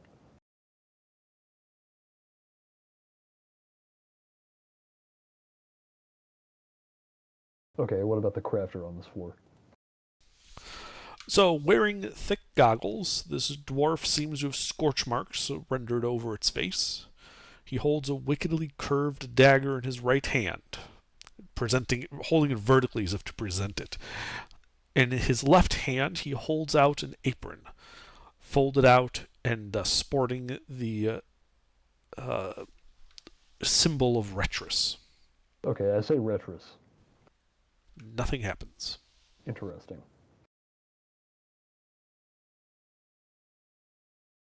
Okay, this is what I got right now. Only one of the statues on the first floor seems to be associated with any god, and that one doesn't respond to having its deity named, whereas the others do. Correct. Okay. The clue for how to advance is doing the literal opposite of what that deity is about. Oh, you think so? Or rather, by doing what that deity encourages you to do and force other people to do something else. Like, it's a deity of making others work while you don't. The answer That is only works to for get that down one. on It the doesn't work couch. for all of them. Exactly. It's a different answer for each thing. Okay, but there's nothing else. There's only the couch in the room. I don't think that's related to the statues. Right. Whatever the solution to the stuff on the second floor will give us our way in next, onto the next floor. The couch is just the means to go from floor 1 to floor 2. Okay. Yeah, I think the two statues. Okay, the crafter had the wicked knife and he's handing the apron, and then his opposite was, what was his opposite again, Andrew? Please tell me. What do you mean is opposite? The statue we killed in the statue we killed in within the same position that one is in the opposite room. Right, it was wearing thick goggles, also with scorch marks over the face, though he also wore a gilded mask decorated with like artistic representations of scorch marks. He held an ornate gauntlet in his outstretched hand. On it was 5 Infinity Stones. the symbol of of a whip surrounded by drops of blood.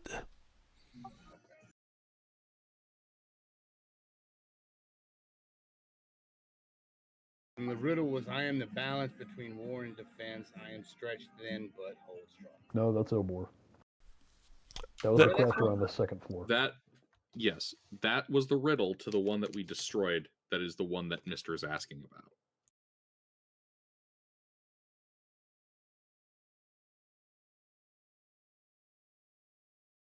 So far, I think we've gotten both riddles that we've attempted to answer wrong. and your answer was Yes, that's what I'm saying. And your answer was alliance, which Yeah. Which I thought was right, but was apparently the wrong answer.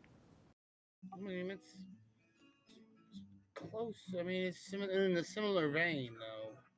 Okay, well, Lucina's answer to the hunter I don't think made sense, and that also caused it to attack, so I think we were both wrong. Right. So I guess we just I don't know if we so either we kill all the statues, and that probably won't get us anywhere. Well, we haven't gotten the statues on the first floor to attack. They might not even do that. You know where the crafter is, since we're in the first floor? You know Yeah. the crafter under? Yes. Stein is gonna go up and touch the apron of the crafter. Okay. It feels cool to the touch, like touching bronze. Hey, I dare you to go downstairs and touch the statue of the Delver. Oh, that one's already been destroyed though. No, that one's still there. Look in chat. So which one did we destroyed? Look in chat, mister. Redis. Floor. Wait, there's 4 sets of. There's 2 different sets of There statues. are 2 sets of 4 statues, one on the first floor, one on the second floor. 2 sets of 4 statues. Right. Yeah, that's what I thought. That means one corresponds with the other one. The one on the first floor Yes. corresponds with the one on the other one. Yes, And we've destroyed 2 statues. So which 2 statues have we destroyed? What are their the corresponding- hunter and the crafter. Mister, may I direct your attention to Dungeons and Dragons chat? I can see all of that. And Okay. I mean, and then I keep asking the same question. Yeah, the one that Yeah, the you answer keep asking to is which in one they chat. correspond. It's all there in chat. Did you forget how to read or something?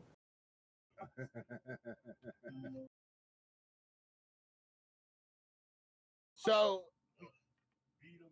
we either destroy the rest of the statues, which we don't know if that will work, or we try to figure out the remaining riddles.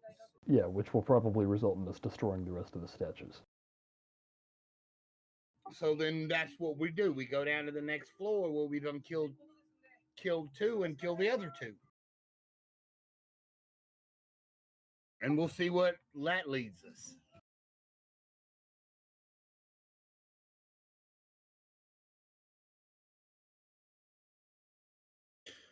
Man, let's see. So, the Delver, which is the evil god of wonders, has a riddle that is, I am the temptation of power. I am to be respected, but not touched. Okay, so what is something that a person with power is going to want to do that they should be mindful of, but not fiddle around with?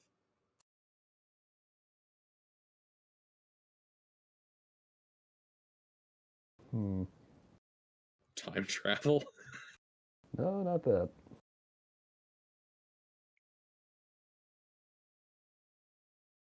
Ah, the gods. Hubris.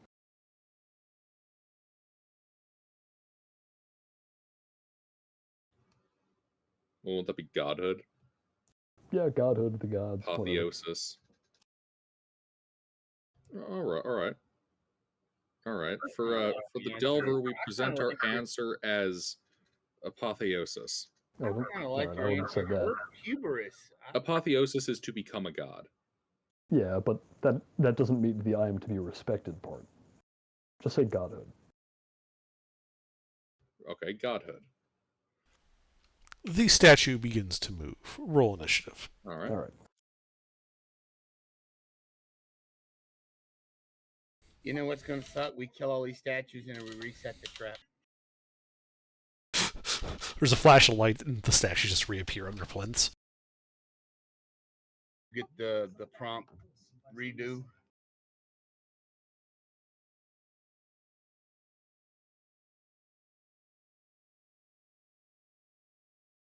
How was Stone Soup beating me on every initiative roll? Because I have advantage on them. But I have a +10 and you have a +4. Yeah, but I have advantage. Try rolling higher. All right, Stone Soup. The statue starts moving after the answer Godhood is presented. All right. Now, the other one's immediately attacked. Is this one moving towards any of us? Does it seem hostile? Oh, yeah. Yeah, it's attacking, I should say. Okay. It's moving hostilely.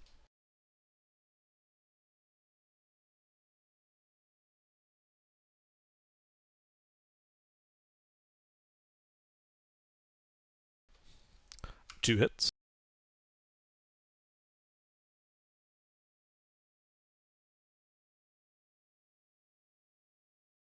Okay, let's see. That is... First one, nothing happens. Second one, and I'm glad it failed the second one, is fire and poison. Does it resist either of those? I'm guessing it's immune to poison. It is completely immune to poison. Does it resist fire? You should roll the fire damage. Okay, separately? The Yes. statue gets fucked by the poison. Okay, that is the magical bludgeoning from both hits. That is the fire. Yeah, so you bludgeon it, denting it a bit, and then the fire licks out at it, and some of that dent buffs out a bit. It heals from the fire. Okay. These things really like fire, so don't burn them. That's it for my turn. All right, Stein. Well, Stein's gonna draw his rapier and enter Blade Song as bonus action.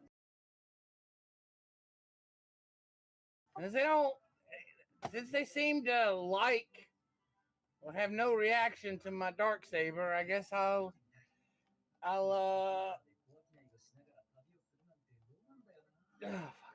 I'm gonna shit. I don't want to cast that. So.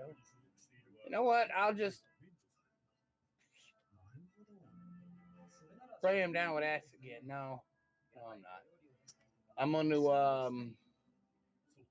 gonna cast magic weapon on my rapier. Okay. And I'm gonna attack it. Roll to hit.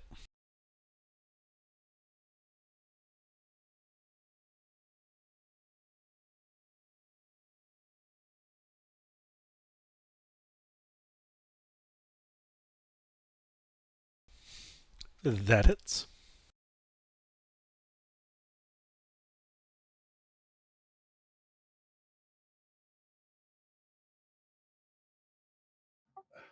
Let me see. Let me look at something.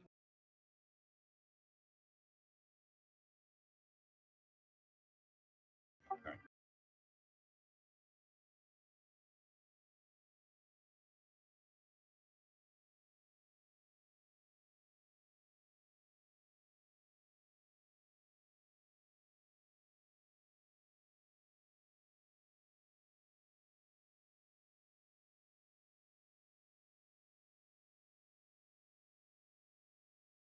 $13 points of magical damage. Magical piercing damage. Sorry. Yep. No worries, as your magically reinforced rapier does in fact do damage to him. I'm gonna back away from the big fight. All right. Lucina. Disintegrate. It's dex save, right? Yep.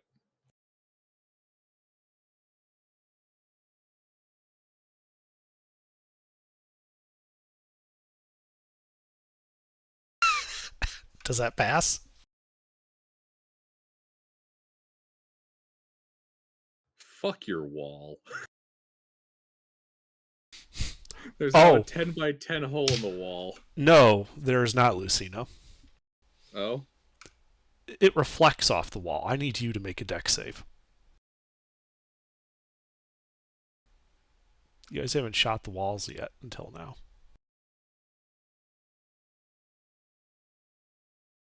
Am I within 10 feet of Ipon?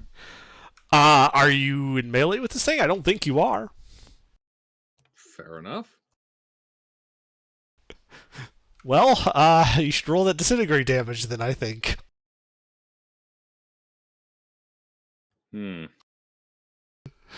It's your spell, so you have to roll. Yep. Are you going to maximize? I can't maximize it. It's force damage. Eh.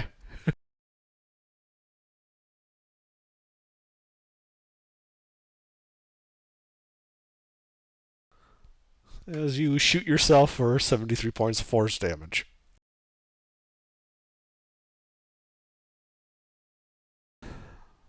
Are you disintegrated? No. Well, that's good. Did you just shoot yourself in the foot with a disintegrate spell? Mister, were you not paying attention? It dodged. His beam hit the wall, and then bounced off the wall and hit him. That's all I can do. All right, I'm back from the bathroom. Did I get hit with any attacks? No, no, you did not. You take 73 points of disintegrate. Sorry, what do I need to do? No, you don't. Ipon, not Ipon. Lucina shot himself. Okay. Ipon. Uh-huh. What you doing? Lucina, you okay? I'd like health. How much? Yes. From pool of 80. Yes. He's in heavy armor. God. Okay. Shut up, mister. You're Take not paying attention. 70. You're still in heavy armor, though. Mister. Heavy armor doesn't do shit on a deck save. But yes, I could use 73 points of that, preferably. Okay, I'll do 73 then. All right, Ipon, you lay your hands on him and heal him up. Anything else in your turn? Let me check. What's this?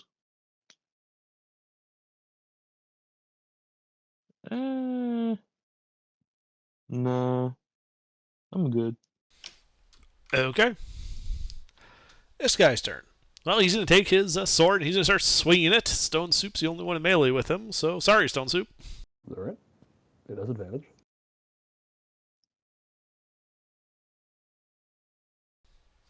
Does a 17 hit you?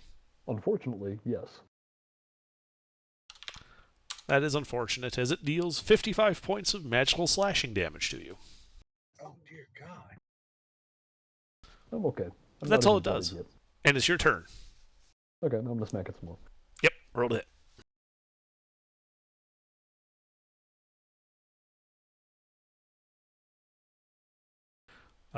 Two hits.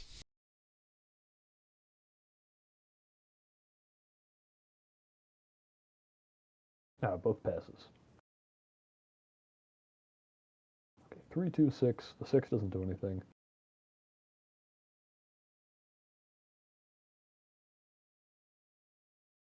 3 and 2 is lightning and acid. That should both work against it. It does, but you still have it because I think it passed. Yes.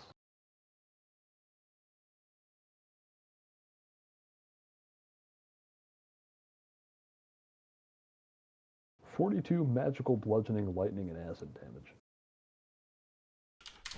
Yeah, you just keep working him over. He's not yet bloodied, but he's getting there. Okay. Anything else? No, that's it. Stein.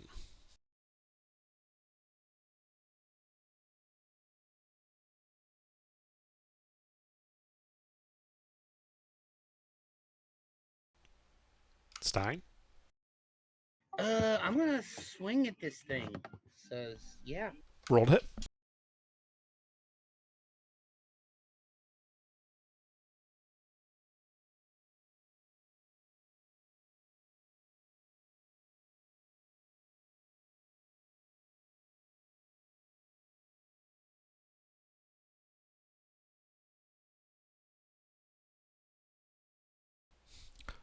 Two hits.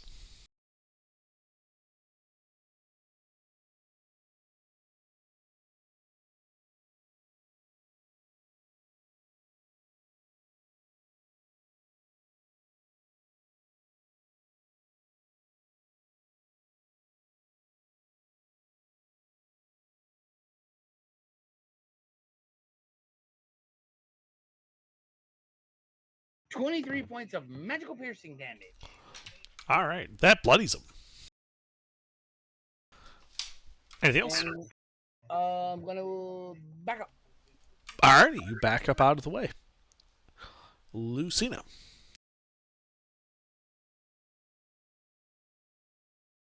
Is it bloodied? Yes. Are you going to try and disintegrate him again? Yes. Okay. The chances of you passing that again are very low, yeah. Yeah, they are very low.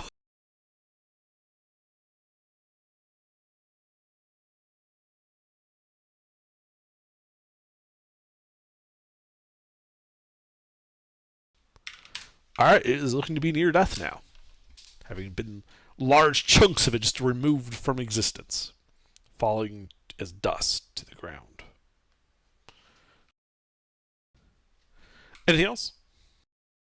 No. Ipvan. Is it still alive? It is. Oh. Okay. Let me check something real quick.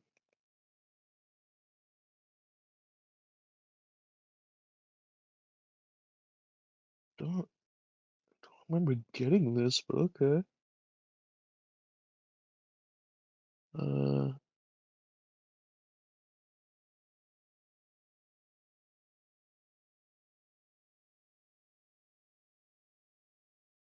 I'll save it. Okay. Well, I will be attacking it. I was just reading something.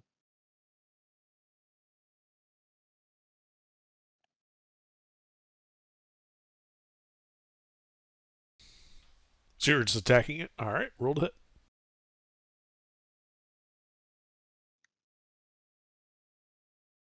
One hit, I'm assuming. One hit, yes. Okay.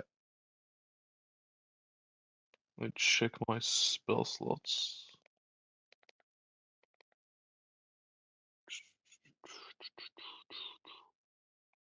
Third level. Last third level for now.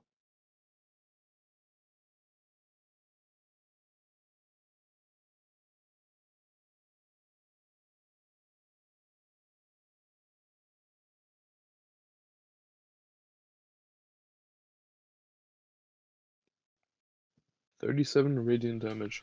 Alright, yeah, you hit him. Flash of radiance, and the statue falls to pieces on the ground.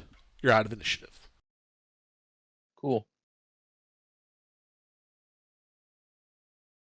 So y'all ready to just hit the last one?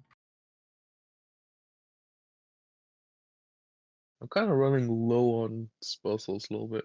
Yep, that's where we're going to wrap this up. Let's see. I am that which is necessary. I protect my people. The law. Is that what you say? Yeah. The statue begins moving. Roll an ish.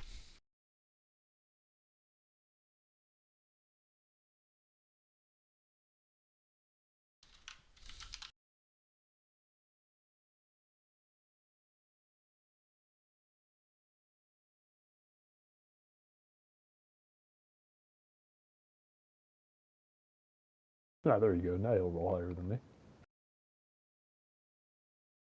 Ah, he did. Alrighty, Stein, what do you do? I move in to attack the new statue. Alright, roll to hit.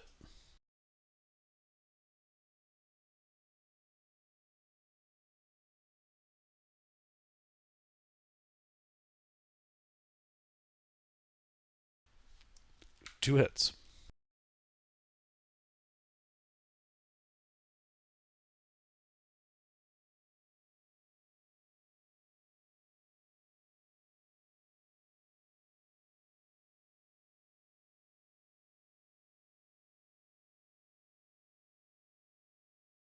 That's wrong. That should be 2d8, not 2d9. Well, then just re-roll it.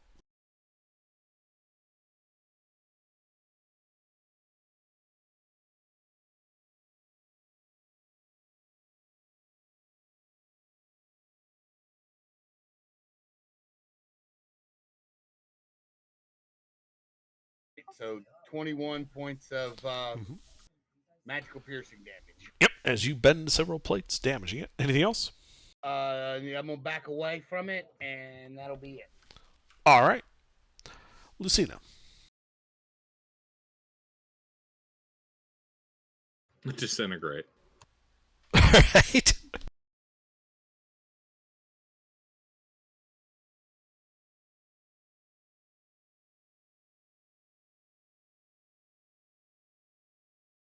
Well, looks like it still failed.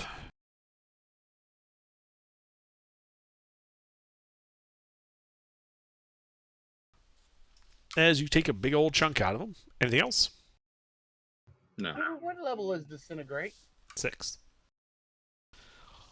All right, Ipfon. Mm-hmm.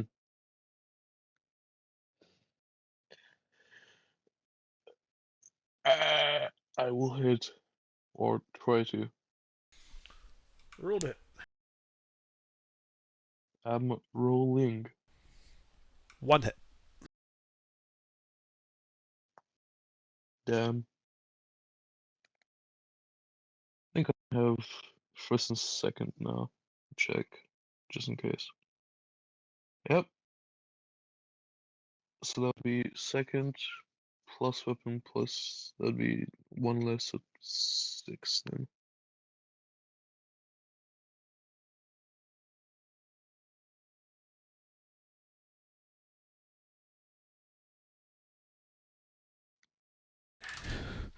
He is bloodied. Good. Anything else? Ah. You want me to recast Shield of Faith? No, you're good. Has it been 10 minutes? No. Okay. You guys have been doing these pretty quick. Yeah. All That's it right. then. Stone Soup.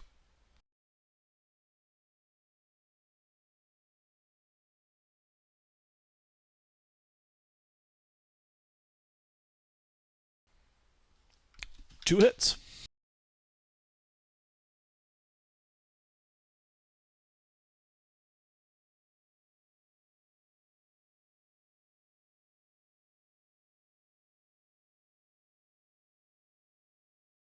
Ah, shame.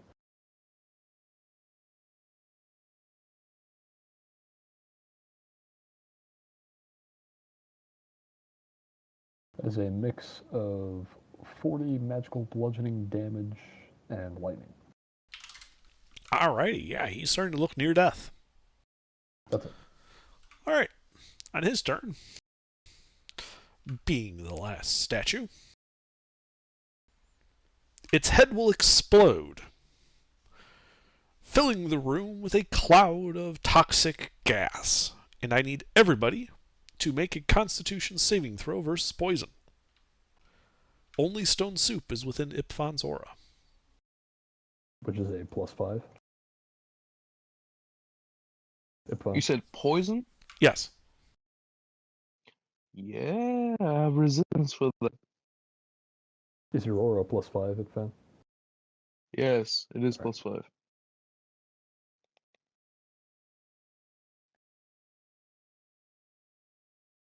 So just roll with advantage for resistance. Do you have an advantage on saves versus poison or just resistance to poison damage? Just resistance. Then it's a normal roll. But if you take damage, you get to have it. Hold on, let me check.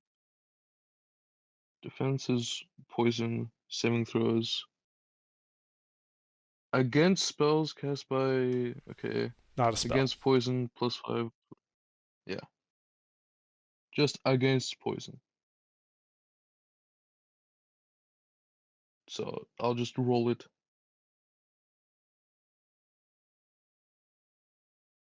Let me check once again.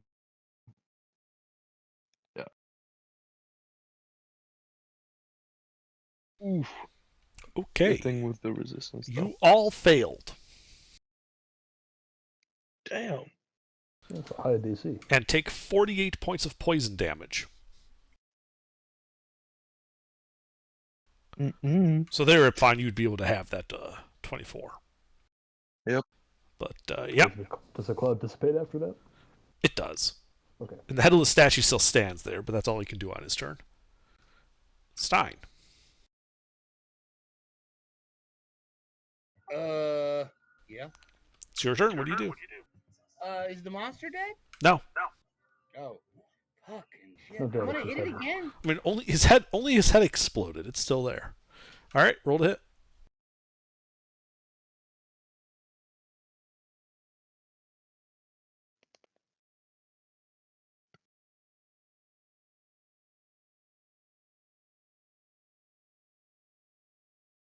Hang on a second. What would the save be on a concentration check? It's Constitution. Your DC is half the damage taken, so it'd be 24. It's a slim chance I passed it. Nope. Almost. Okay, so my magic weapon is, and did I have to recast that? Or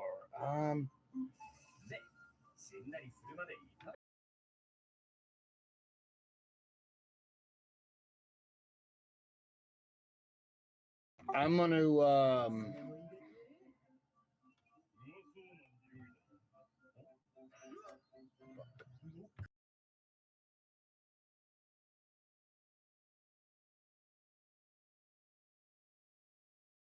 I guess I'm gonna have to recast magic weapon All right, and then attack again.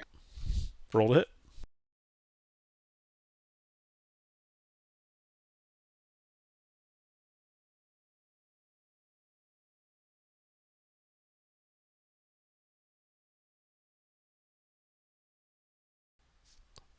Two hits.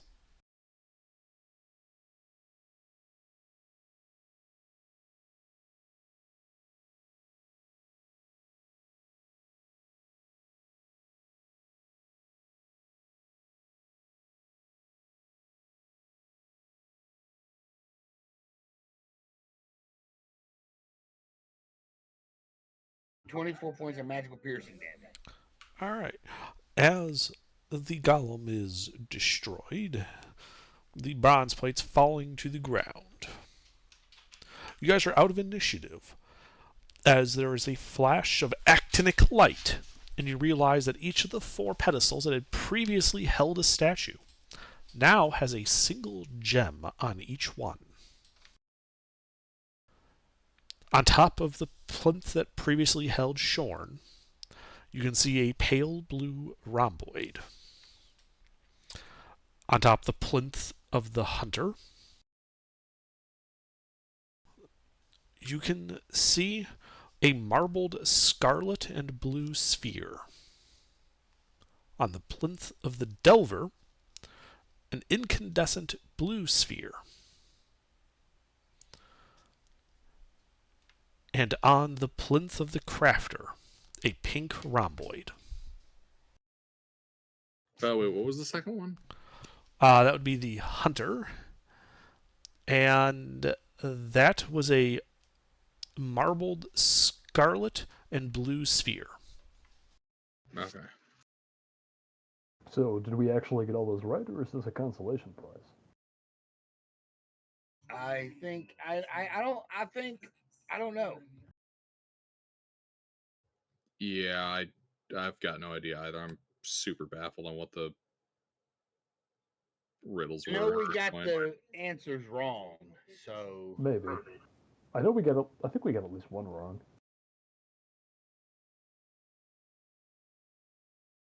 I mean, if we had at least one wrong, we had them all wrong because violence was the answer to all of them.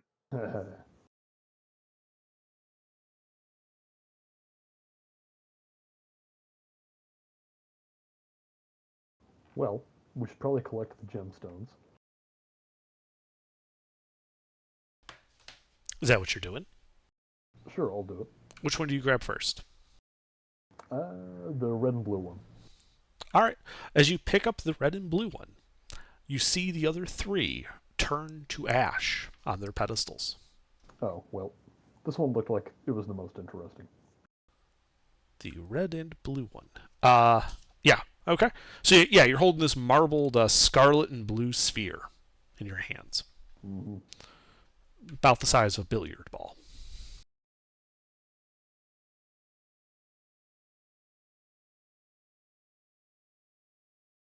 Okay.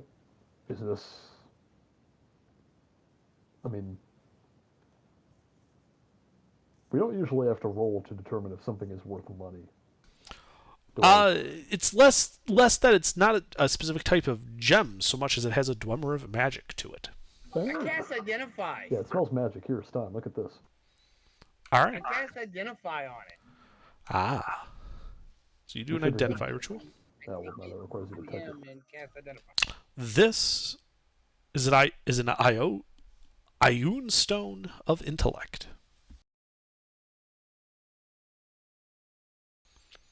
You can, after attuning to it, as an action, toss the stone into the air, where it will orbit your head and confer a benefit to you. This stone will increase your intelligence score by 2 to a maximum of 20. Ah, well, you might want to have that, Dr. Stein. Useless to Dr. Stein. Oh, right, he's not a wizard. How about you, no, Luciana? no, it's useless to Stein because his int is at 20.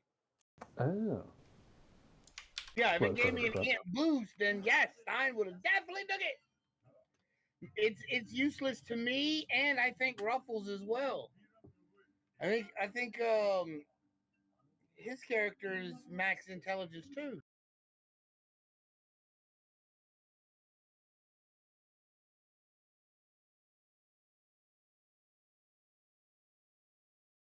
I could take it and trade off the Helm of the Gods to someone. what I does the Helm of don't the get Gods much do? use out of the Helm of the Gods. What does the Helm of the Gods do? So the Helm of the Gods, basically it gives me magic options to cast Protection from Good and Evil, Sanctuary, Inflict Wounds, Guiding Bolt, Heroism, Goodberry, Thunderous Smite, Entangle, Dissonant Whispers, Hellish Rebuke, Fairy Fire, Lesser Restoration, Wait, Charm Person, Syrian Most Smite. of those spells Stein already knows. However, a lot of those divination spells like Guiding Bolt, I don't think. Wait, no, I have that in two. Never Yeah, mind. more what I was thinking of is That if we won't help want, me. yeah, if we want, I could try taking that stone, passing this over to Ipvon. Ipvon now. It would help Ipvon. Well, no, because he could Uh, cast most of those spells anyway. No, he Large can't amount cast of them most I of those can spells, cast. but he can do a large I number. can. Yeah. Well, you can do a pretty good number of them, but there are spells on there that you cannot cast. Yeah. Well, without the helmet. Yeah.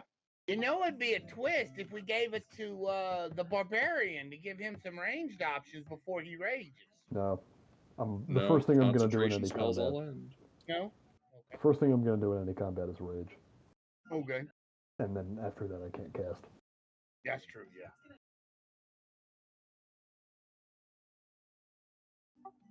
So I guess Imphon is the only choice.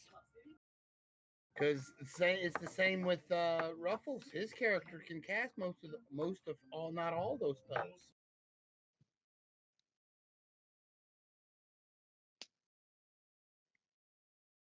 I mean, if you're giving the helm to me, I'll take it. Do you want the helm or do you want the Ioun stone? I don't think I have much use for the stone. Yeah, you're not int based. That wouldn't help you much unless you have to make an int check. Yeah.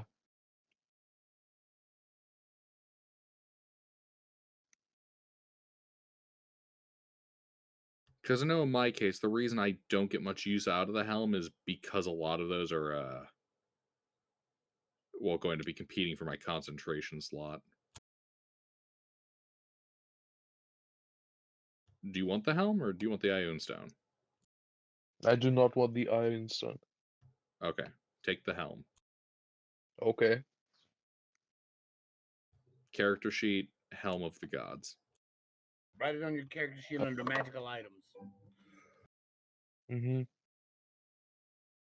Gilbert will send you a description. No, he just needs to put that on his sheet and it'll autofill. Mm-hmm. Oh, yeah, okay. Additionally, 5e tools.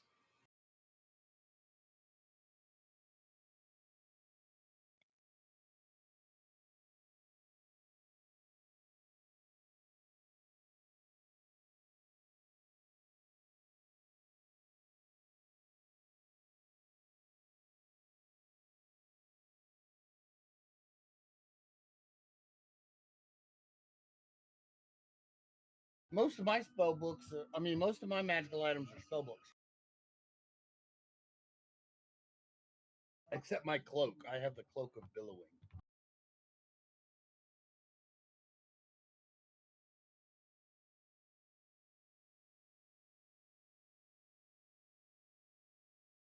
Stein always looks like he's in a hurry.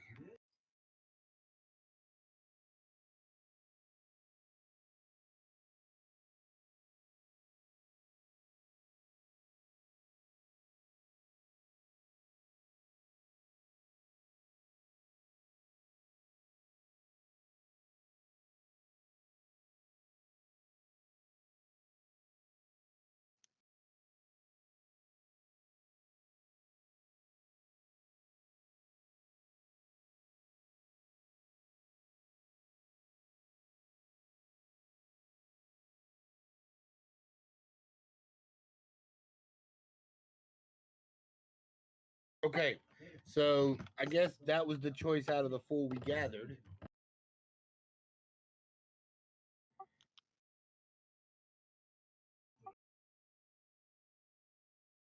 So are there no other ways out of this room under?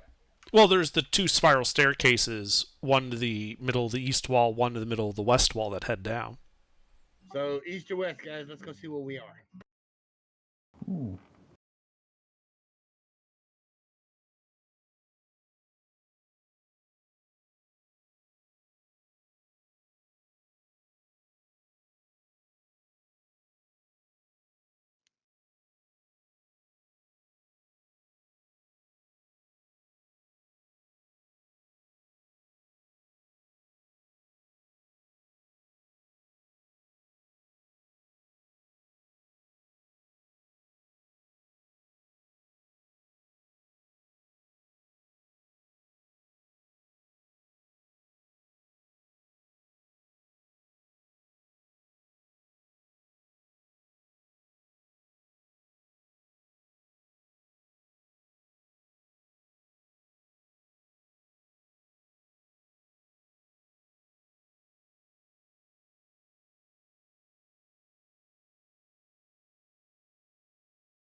So is that what you guys are doing?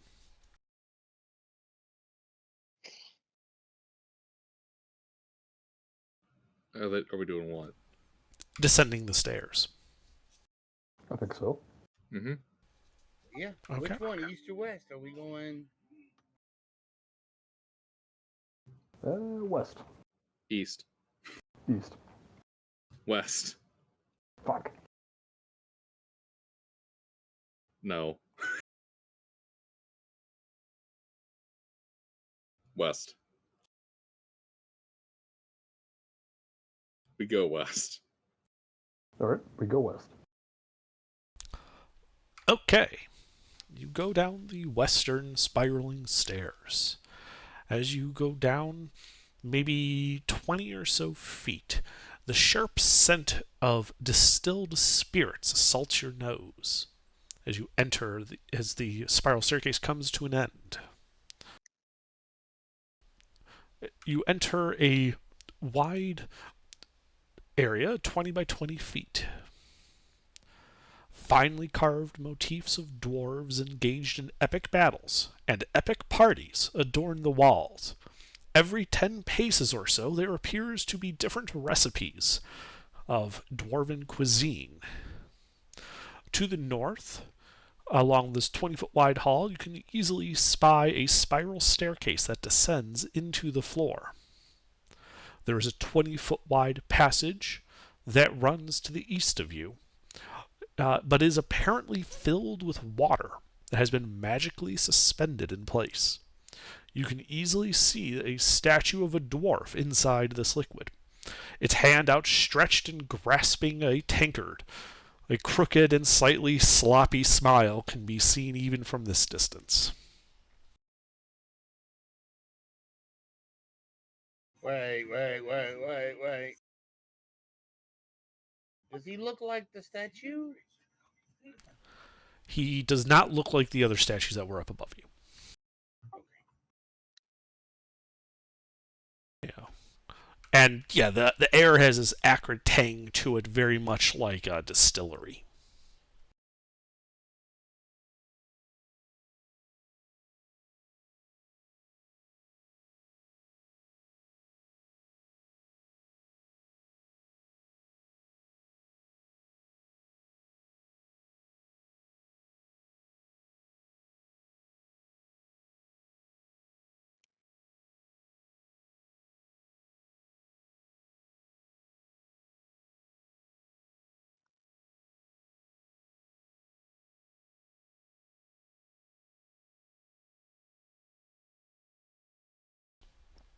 So what do you guys do?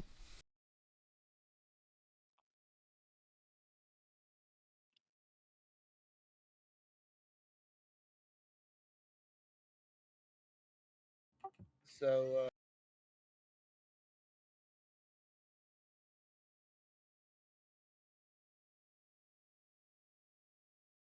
Perhaps the wizard should investigate. I mean, okay. The wizard will investigate.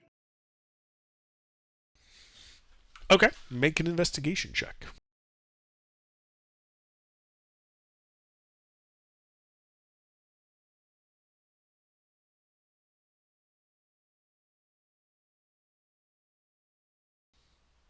All right. So you take a look around. To the east, this liquid appears to be contained as if by magic. Like you're looking at like the side of a clear tank almost. Except that when you kind of reach out your hand to it, your hand actually gets wet as you realize you could push into the water. From smelling and licking your hand, it appears to be a potent liquor of some kind. To the north, however, you find your passage is quickly barred.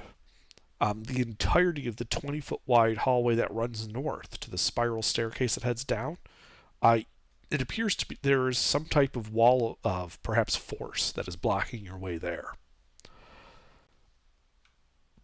You also make out, somewhat concealed but not entirely, on the wall beyond the spiral stairs that head down, a lever, currently in the up position.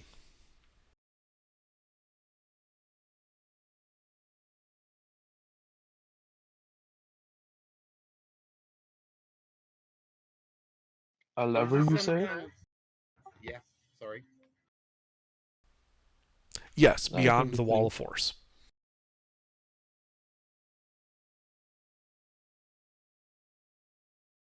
Okay,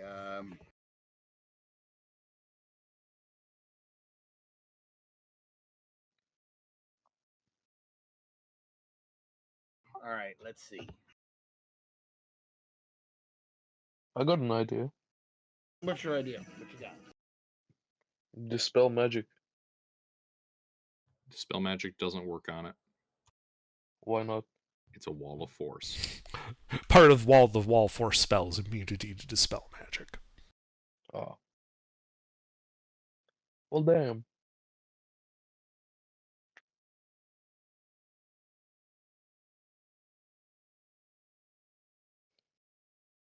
So this may be some sort of drunken god here. Drunken? This is some form of alcohol. This liquid that he suspended in is some form of alcohol.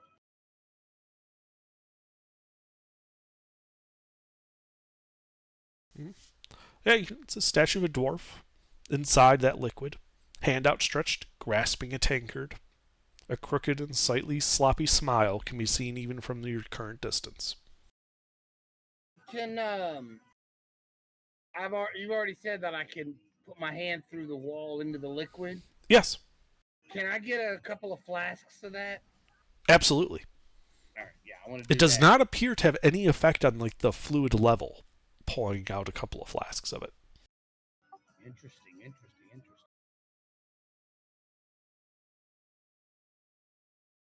well of infinite alcohol. I mean, if that's what this is, then we need to figure out a way to get in and out of this place, because if we could distill, yeah.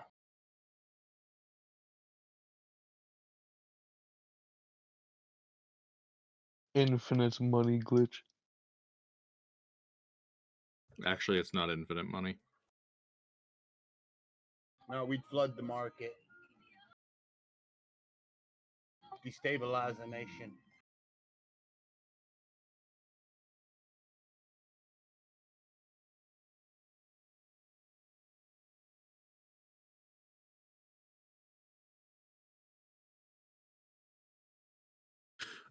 I'm sorry, Under. Could you run by me the description of the room again? Okay. So the stairs led down to a corner of a 20-foot wide hallway. To the north, it continues 20 more feet to another spiraling staircase that goes down. On the wall, after the spiraling staircase, it's a dead end, is a lever in the up position. That direction, however, when you attempt to leave this 20 by 20 corner, is blocked by what appears to be a wall of force. To your east is a 20-foot wide hallway that looks to be completely submerged in liquid. However, it's not flowing into this corner. It is as if there's a magical field preventing it from doing so. Inside that liquid, you can see this statue of a dwarf. Excuse me. Hand outstretched, grasping a tankard. A crooked and slightly sloppy smile can be seen on it. You can really only see about 20 feet through the liquid just before the distortion gets to the point you can't make out anything further.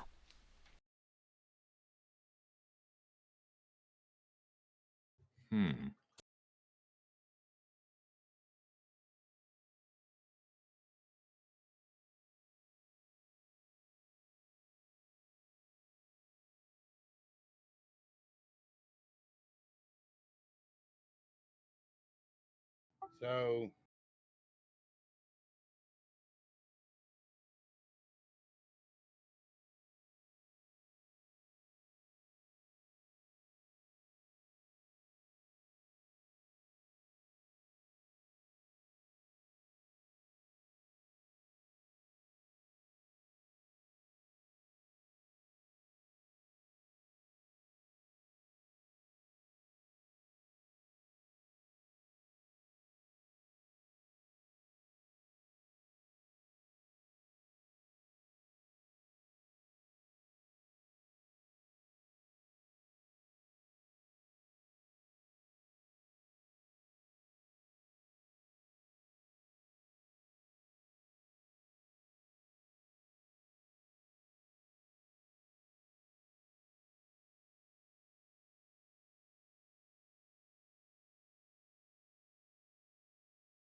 And where was this lever that Mister found?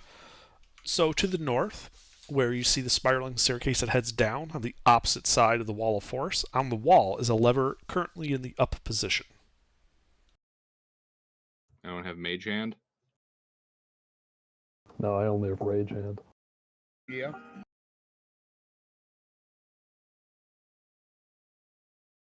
Hey, no. Yes.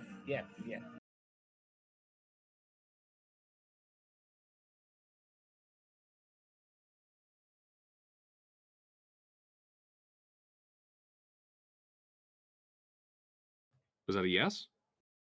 Yeah, I got it.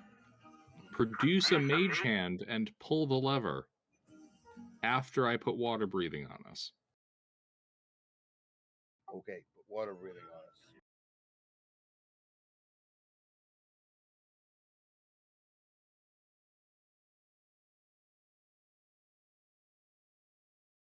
Would water breathing work on alcohol?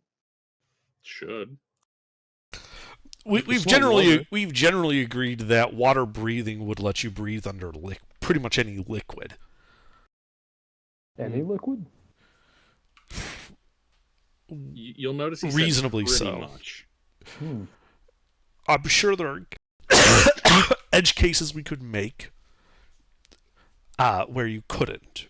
But we've generally handled it that, you know, it would work for most mundane liquids. Right.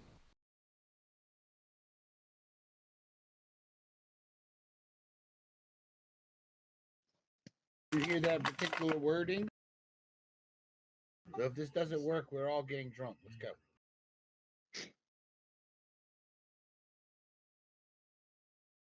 Death by alcohol. That'll be a hell of a way to put it on the graveyard. That is a better question. Would we still get drunk with water breathing? If you drink it, yes. But at the same time, you're also breathing it. No, I don't think we're going to get drunk. Don't try to. Don't. You're taking too much. You're trying too hard.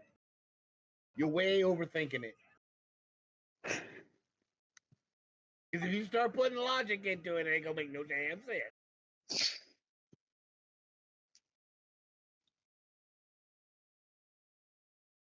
Just go in this universe that you can inhale alcohol as a liquid and get the oxygen out of it to breathe.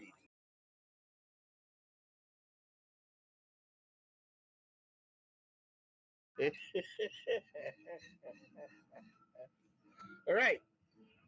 I'm ready to pull the lever. Okay. So you're using Mage Hand to pull the lever? Yes. Alrighty. Your Mage Hand grasps the lever and pulls it. For a moment, it doesn't look like anything's happened. And then you see, in the liquid, the statue, which was holding that tankard up. The arm begins to rotate at the shoulder. And you can see it's slowly going around until the tankard is pointed upside down. At which point, the liquid lets loose and floods the entire area. Rapidly, just a wave of this alcohol filling your lungs with that acrid smell. And I need everybody to make a strength saving throw. Are we within aura? Yes.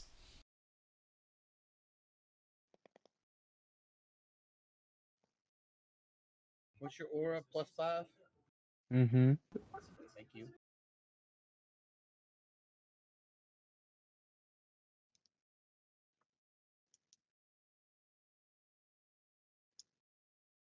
Yeah. All right, so Stone Soup and Stein, you stand strong against this flood.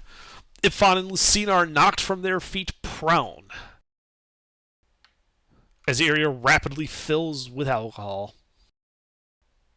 And you realize also, Ifan and Lucina, that you can't move, that you are in fact restrained. And you guys should roll initiative. Are we fighting the alcohol? Is it? Did we just Yes. release the slime? Get some Oh my boozes. god! Boozes.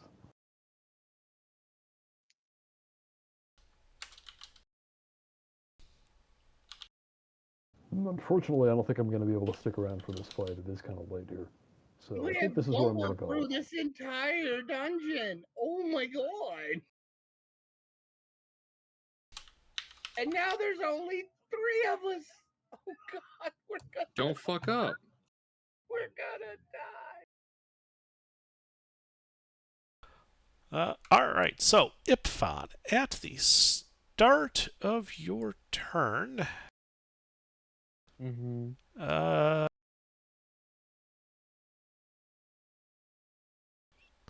I need you to make a con save. Okay. May I ask what this is against? Drunkenness.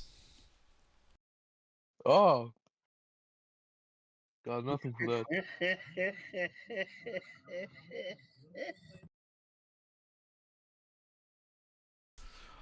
Okay. You now have the poisoned condition and 1 level of exhaustion. Oh, good God. You are still restrained, though you can breathe because of the water breathing spell. What do you do? Okay. Poisoned, one Yes. level of exhaustion, and restrained. Yes. Ooh, quite the combo. Yes. Get out of the water? How? I'm restrained. You can make a strength check as your action to attempt to free yourself. I will do that. Okay. Well, it is a strength ability check, which means you are at disadvantage. Ability? Saving throw? Okay. It is not a saving throw, it is an ability check.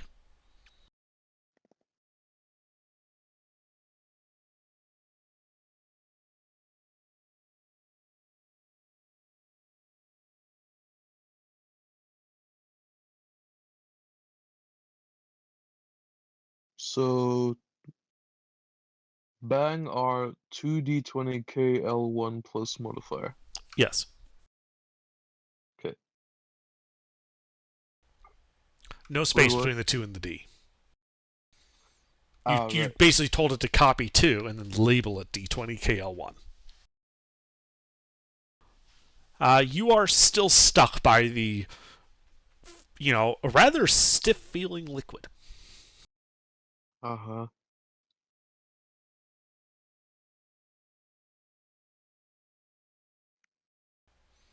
Anything else? Let me check. Bonus action.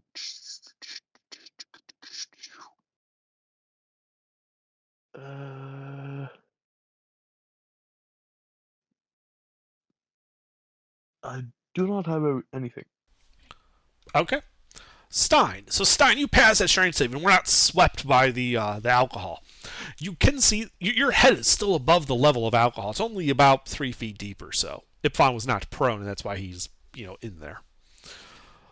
You can see, however, the liquid is flowing to the north and going down that spiral staircase. So it looks like that wall of force is also gone.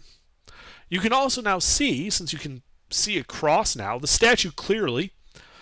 It's tankard upturned, and just liquid's gushing out of it just to continually keep the area flooded.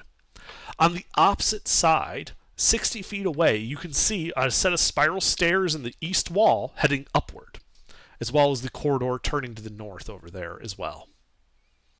Okay. What do you do on your turn?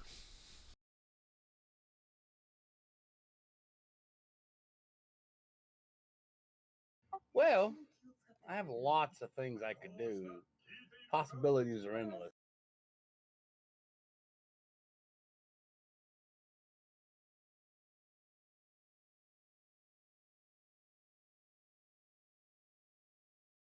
Okay. Can I cast? No, I can't do that. I don't have that spell. That's a cleric spell. That's Father Varric that would do that. I was gonna part the alcohol, but that's Father Varric. Hold on.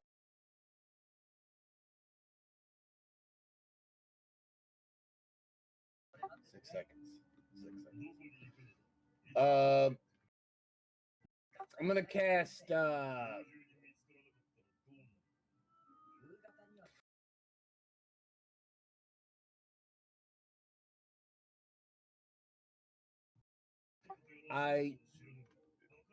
Does everybody have a way to get out of this, or do I need to start teleporting people out? Well, you are the only one of the really. 3 of you still standing. Ipfon and Lucina are prone in that liquid and don't appear to be able to move. Okay. Hold on. Let me see. Let me look at something.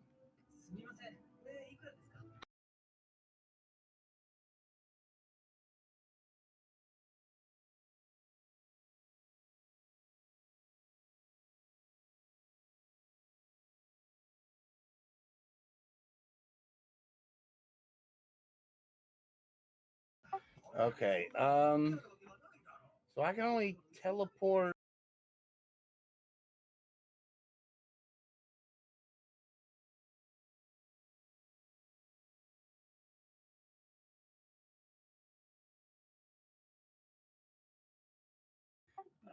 Shit.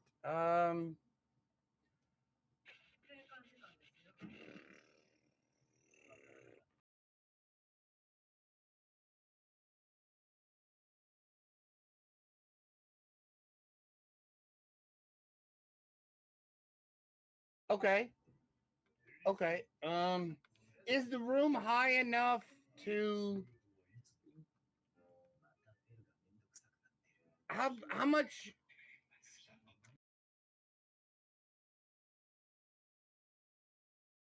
how much is between the floor and the alcohol, the ceiling and the alcohol? How big is the room as opposed to how much alcohol is Ah, okay. The ceilings are 10 feet above the floor, and it's about, I'm going to say, about 3 feet deep in alcohol right now. there? Okay.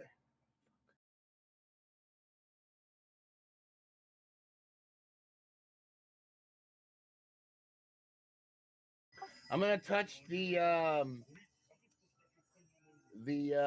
paladin. Oh wait, no. Yeah, I'm gonna touch the paladin, and you know the room with the statues in it, Which one? the one with all the statues we killed. Okay, the one directly above you. Sure. Yeah, that room.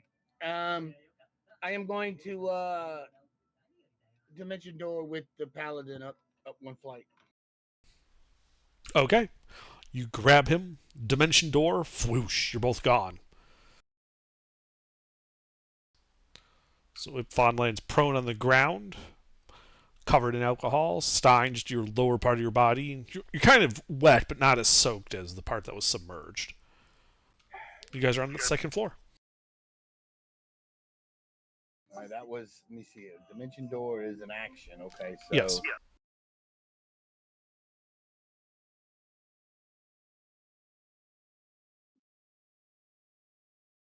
I'm gonna go towards the stairs and start heading back down to where I could see far down enough that I could see without getting any alcohol, but I can see Lucina. Okay, how much movement speed do you got? Since I moved when I got upstairs, it's 55 feet. Okay. Yeah, because it's a spiral staircase, so it's like you're basically going to have to spend like 30 feet of movement to actually get within sight of the bottom of it, where you can see the alcohol kind of flooding up. Okay. Anything else? And no, that's gonna be the end of that'll be the end of my turn. All right, Lucina. So you are restrained, prone, underneath this flood of alcohol, which seems to be holding you there. Okay, do I see Stein? No, he went upstairs. He Okay, said do I he was see only the going corridor down the spiral do I see stair enough corridor to. I came down? I'm sorry, say again. I talked over you. Do I see the corridor I came down? The spiral stairs are directly behind you, and you can see them, yes. Okay, thunderstep. Ah, okay. So you does that cause the thunder when you arrive or where you leave? Where I leave. Ah, okay. Is there a save involved with it? Yes. What's the save? It is Constitution.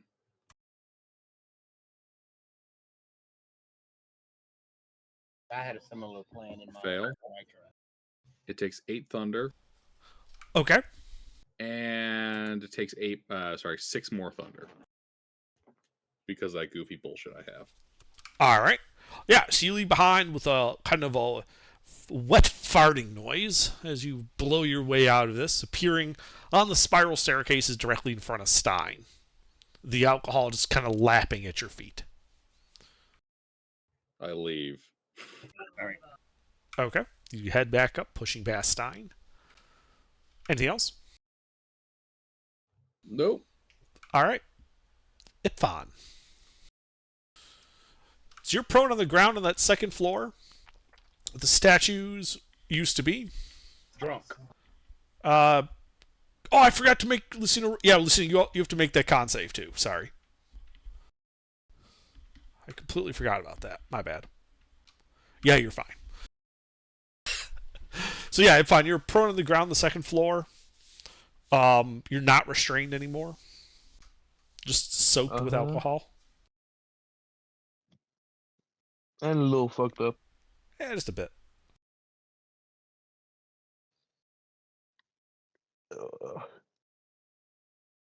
I stand up. Okay. Still in combat? Only if you guys go back down.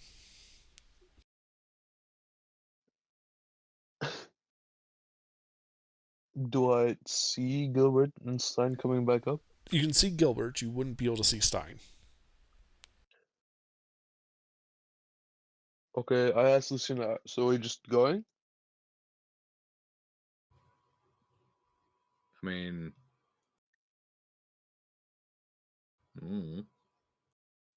you want to go back down? Go back down. Let's see if it'll come up. If it doesn't come up, I got a plan.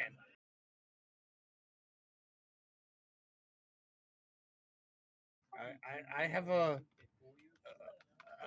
very unfortunately bad plan. If it's banishment, don't. No, it's not banishment. Use banishment on the alcohol. Oh, I'm not going to banish the alcohol. Well, I am going to banish the alcohol. Don't. It'll just put it upstairs. No, I'm not going to banish it. I'm just. You just said you were going to banish it. When it goes upstairs, that will be immediately worse because it will be falling down. I'm just going to. Y'all are forgetting the properties of alcohol. That's all I'm saying. It's a liquid. It falls down. Gravity. To which property are you referring?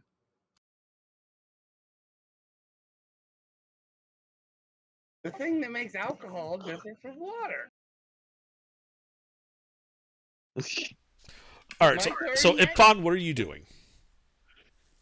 I stand there confused as fuck. All right, Stein.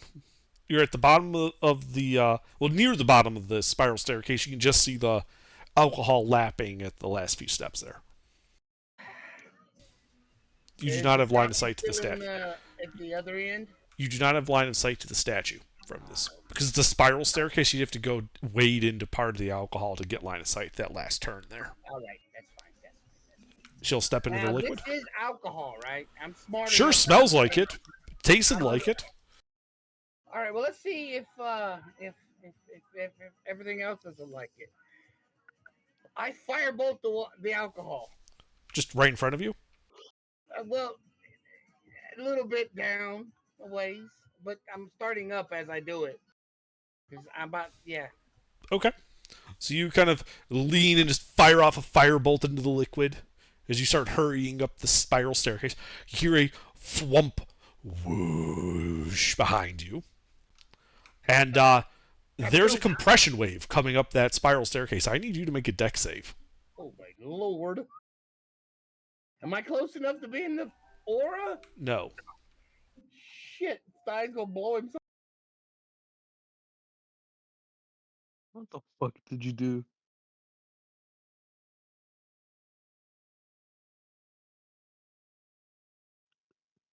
Please don't tell me you set it on fire. All right. You stumble a bit as this blast wave just goes past you. The smell of alcohol and smoke carrying past you and up the spiral staircase.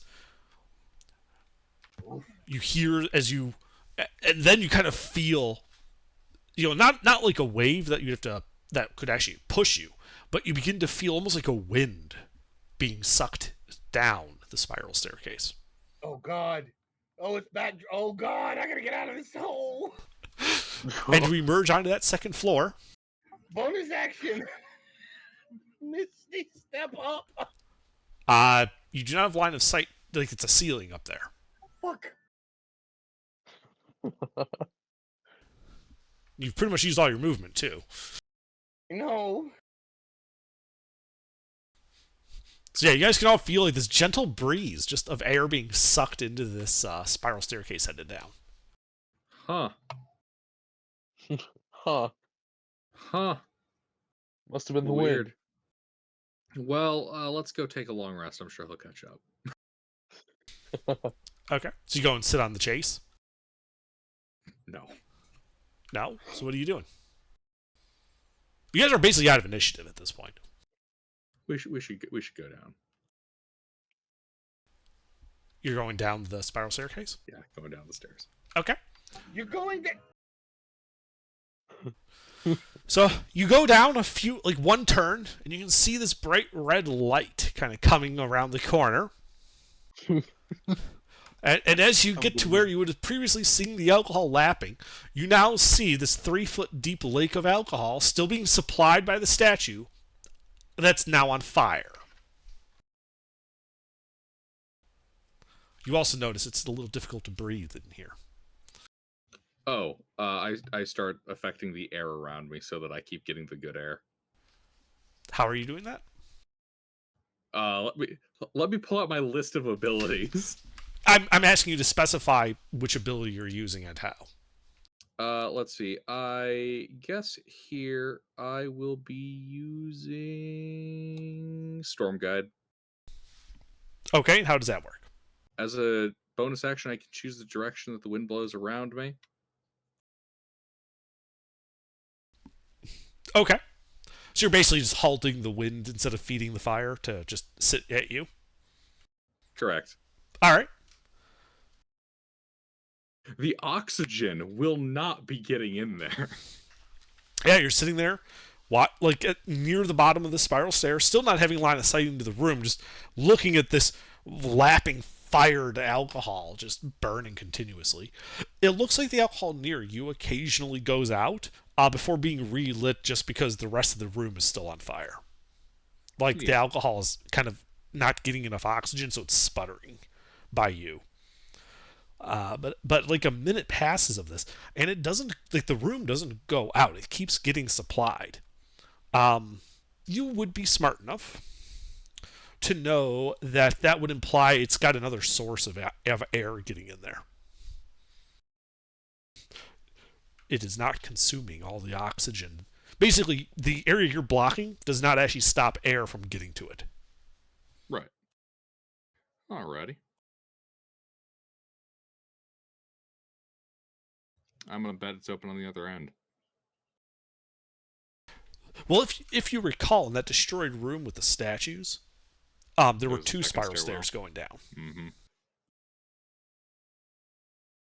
Alrighty. Well then. All right, I'm back. What I miss? Well, we could continue to futz around with this. It's all burning, so eventually it'll run out of alcohol. So We just talked about that. That's not what's going to happen. Oh. So, I have an idea. Wait, to clarify, is this alcohol a creature? It is not behaving like one. You Okay. see it lapping like it's a liquid. Alrighty. Here's what we're we're in going to do. initiative because of the effects it gave. Do you guys have the ability to cast Freedom of Movement? I did, but I do not have any more 4th level spell slots. It's a 4th level Use them all. spell. Yes. I have. Yes. You can cast Freedom of Movement. What level spell is it? 4th. I'll be right back.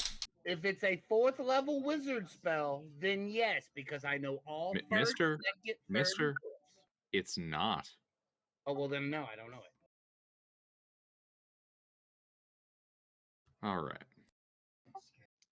Freedom of movement, 4th level abjuration. Which school? I mean, for who? It's on my paladin list. It's paladin. Okay, probably on the clerical side. No, probably. You know what? I have the solution. Under. He's gone.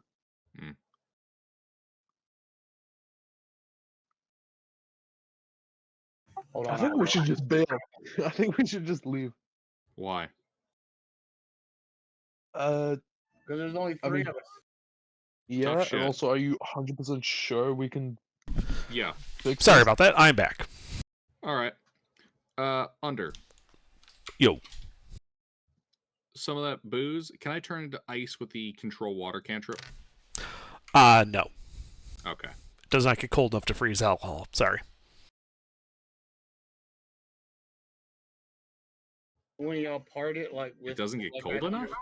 Alcohol freezes at a lower temperature than water. Fair enough.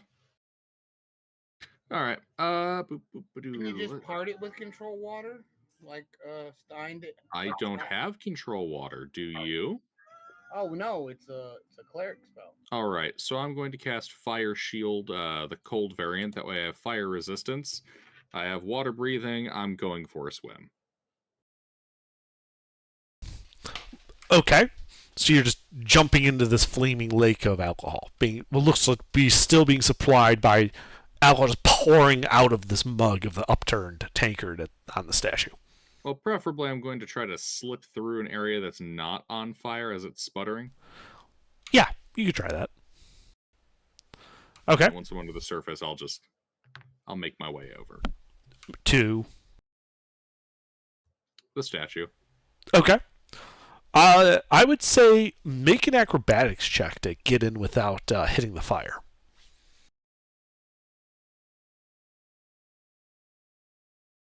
Alrighty.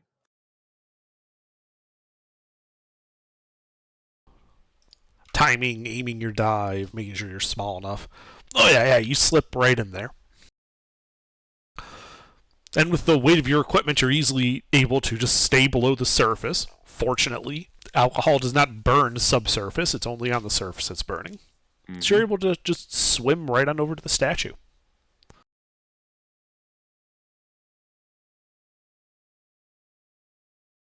I touch the statue. Yes, it feels cold to the touch, like it's made of stone. You said its arm had lowered, right? Its arm had rotated. Like before it was holding the tankard up as if to toast, and now it's kind of aimed down at the floor, and this alcohol is just pouring out of it, continuously keeping the room flooded. Can I rotate it back? Like, am I able to move it? You would Or is actually... this a non-articulated metal statue that's like animated and shit. It's stone, and you can, now that you're close, if you can see a seam on that arm, like where it rotated at the shoulder. The problem you're going to run into is that will mean you will have to get above the water, or above the alcohol to try to force it to rotate, so you'll be in the fire. It's up to you if you want to try it that way. To just manhandle it, try to manhandle it back up. I can start using my my features to at least deal with the fire to an extent there.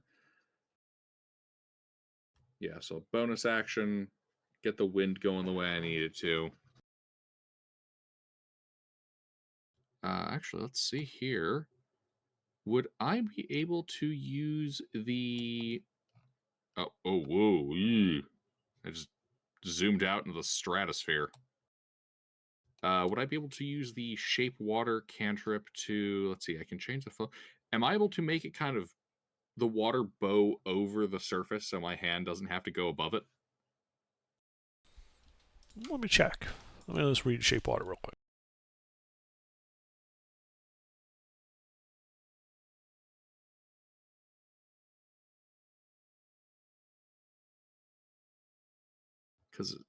Because there's that part about changing the flow in any direction up to 5 feet. So can I make it flow up? You can, however, the problem is you're basically moving it up and increasing the surface area to the fire, so it is rapidly evaporating into fire as it goes up like that. Does it give me enough extra movement space to work with to... You think it will help with avoiding some fire damage, but you're still going to take some. Works for me. I'm resistant anyways. Okay. So, yeah, you lash out to try to forcibly rotate this arm back. I need a strength athletics check from you. and then we'll deal with the pain.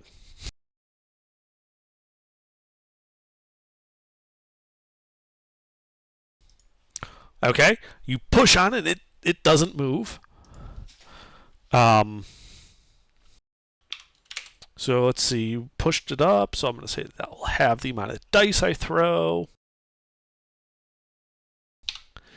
Which means you take 9 points of fire damage.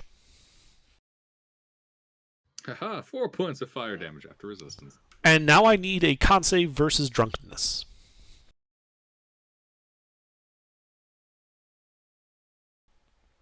Okay. Part of me wonders if we leave and it just continues going on, will it eventually just envelop the land in alcohol? The level of alcohol is not rising above that 3-foot depth. It appears that whatever outflow it has is equal to the inflow from the mug. Or from the tankard. Infinite outflow. There's a portal somewhere transporting into like a realm of alcohol. Well, you know what? I have the option. Enhance ability strength. Okay. Is that concentration? Yes. Is flame shield concentration? Nope. Oh, neat. That's why I love that spell so much. Fair enough. It just exists. Okay, so you're trying again? Yep. Strength athletics check. Alright, so you reach up there and start pushing. It's resisting you. You can feel it rotating and rotating. You get about halfway there. And at that point, you've taken 6 points of fire damage. I need another con save versus drunkenness.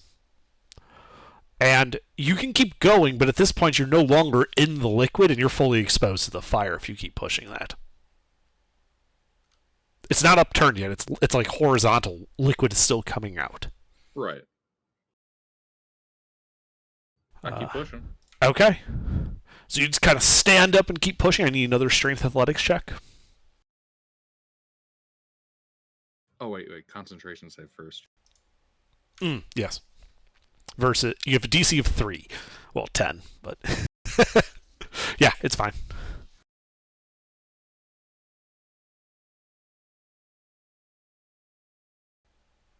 Alright, you keep going, you hear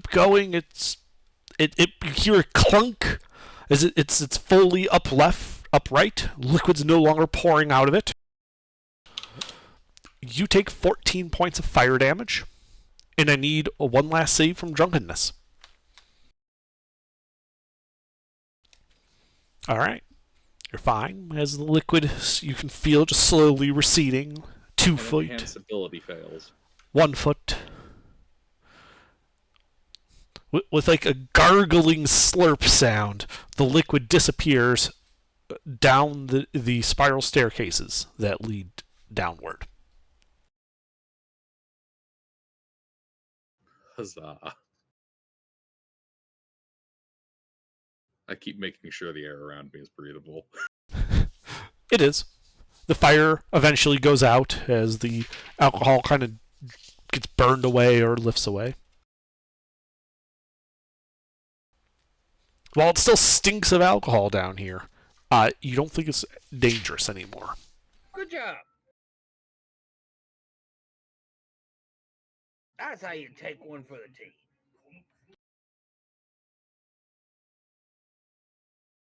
Indeed, outthinking the wizard.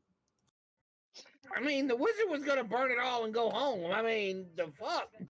Ah, yes, the wizard was going to burn all the infinite booze. Right, okay. The booze Wizard, what do you see in this room? The wizard doesn't drink. Wizard, what is in the room? What do you see? Look with your wizardly eyes. I don't see anything. I see a screen. And Stein doesn't see anything either. Yeah, I mean, you got that statue. There's an obvious seam at the shoulder where that arm holding the tankard can rotate to face downward. There's the 2 spiral stairs leading down, the 2 spiral stairs leading up. One set north, one set east, one set west. where the alcohol comes from. Is the base solid? I mean, like, It comes out of the mug. It's magic. Tankard. Tankard. I know I've said mug, but it's tankard. is it possible to move the statue? The statue does appear to be fixed to the floor. You do see that the arm can be rotated. No.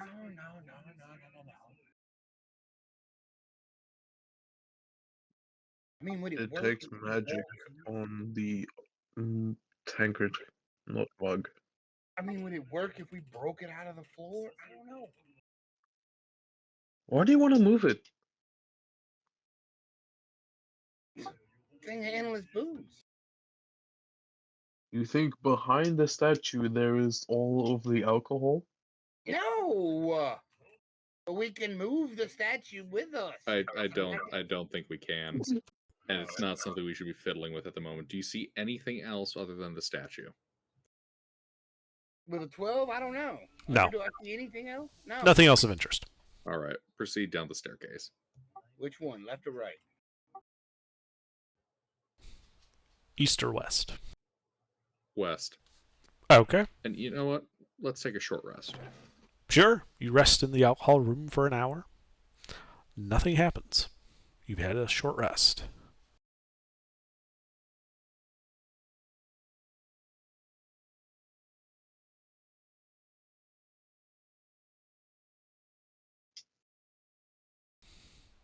Ifan, you are no longer drunk and therefore no longer have the poisoned condition. Cool.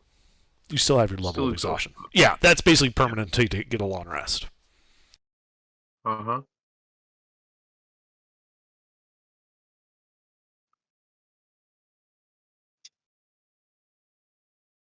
Alrighty.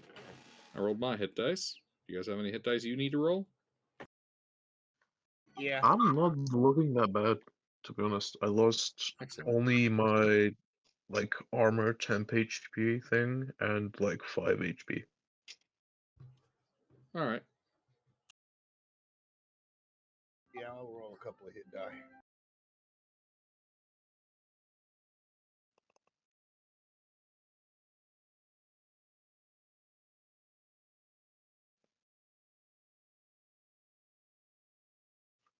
Still have a shit ton of spell slots missing though.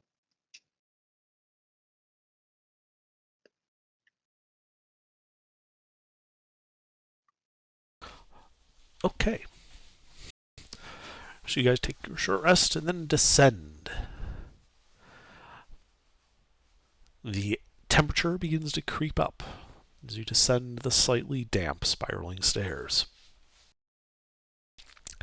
Exiting the staircase, you find that the next level down, which you had to go 40 feet down, by the way, you find it is intensely hot.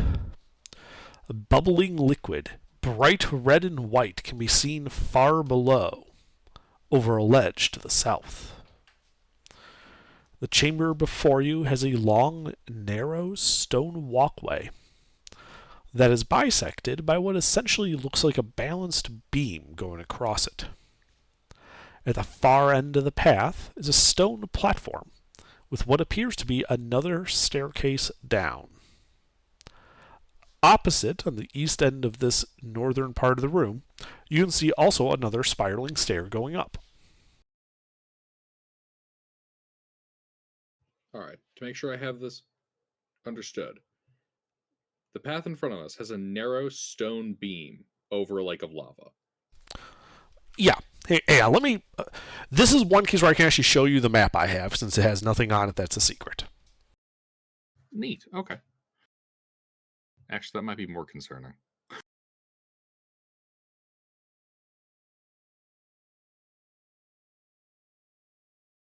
That's my investigation check. I rolled it early. Before Gilbert asks.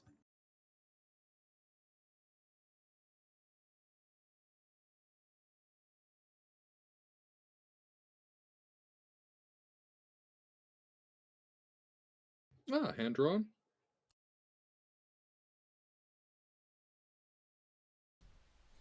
yes. How the But hell not by did you me. get the perimeter? Oh, okay. I was gonna say, man, you got the perimeter wall in there like really nice. Yeah, I'm not the author of the map, but I only have a paper copy of it.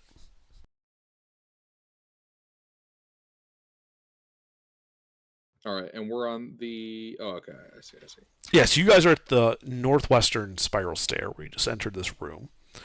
There's a thin pathway going south across what looks to be a lava pit. And bisecting it, going east to west, is what looks to be like a beam for balance. And to the south, on a stone platform, looks to be another spiraling staircase headed downward. All right. So, I have a stratagem worked out. Oh, actually, do those two beams intersect? Yes, like the horizontal beam is resting on top of the vertical beam. So the vertical beam is like a fulcrum. All right. I touch the beam. Does the beam have anything goofy going on with it as I touch it? No, but it also doesn't appear to be fixed down. Like it rotates? It could rotate, yes.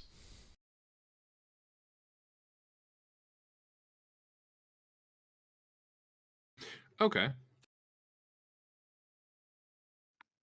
Now, guys, do you want to fly across, or do you want to take a route that's probably not going to result in us falling to our deaths? I mean, how far across is it? That is 10, 20, 30, 40 feet across. Why couldn't we just walk straight down? The beams rotate. Just jump over it. I mean, You- what I Well, mean, I'm 40 Jump. feet. I can fly. so though, let me be clear. The north to south pathway is made of stone and is fixed to the floor on both ends. It cannot be moved. The other beam that goes east to west rests on top of that and looks to be made out of old wood and does not visually, you can see, any mechanism to hold it there. Straight up just long plank of wood on top of pathway. Okay. Yes. And that's it. Okay. Oh, okay. Sure. If you want a long jump, that go ahead. I meant like hopping over the plank.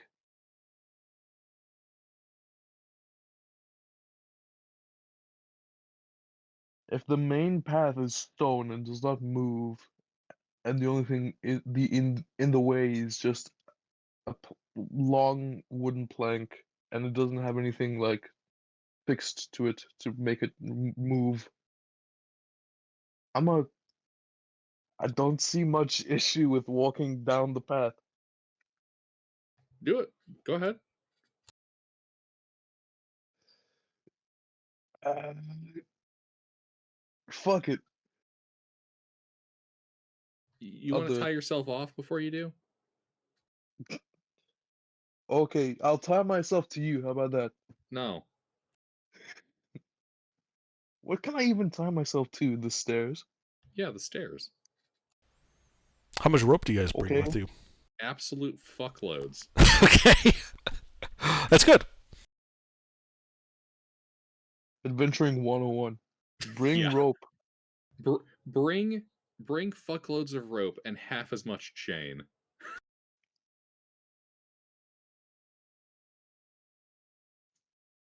I will tie myself to the stairs and then walk across. Okay. So as you start walking across, you can feel the wafting, rising air heated by the magma below.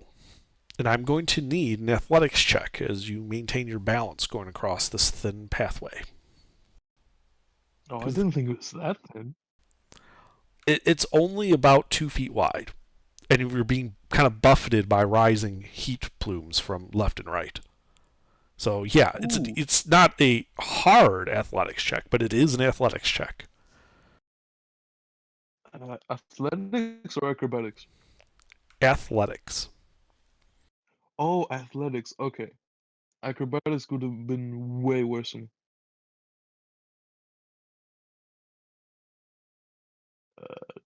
Okay. Oh,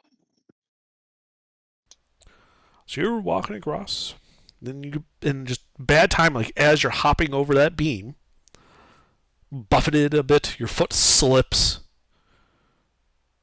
and you fall. The rope catches you on the beam, which begins to kind of tilt precariously down with you on it, and rotating towards the back.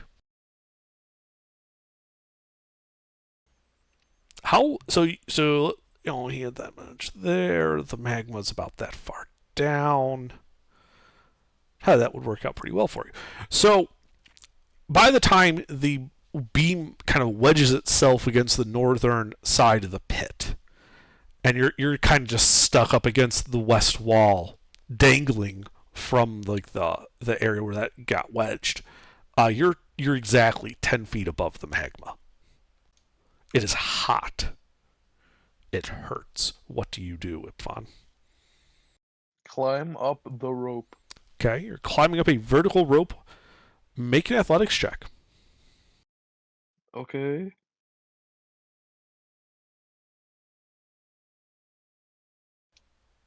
All right, yeah. It hurts. You're burned, but nothing that would seriously hamper you as you climb up the rope and get onto the ledge with the stairs going up. I slipped. So, all right. So he's on the top half between quadrants 3 and 4. He's on that beam, falls off, goes falling with the rope, which is tied to the western stairwell, Mhm.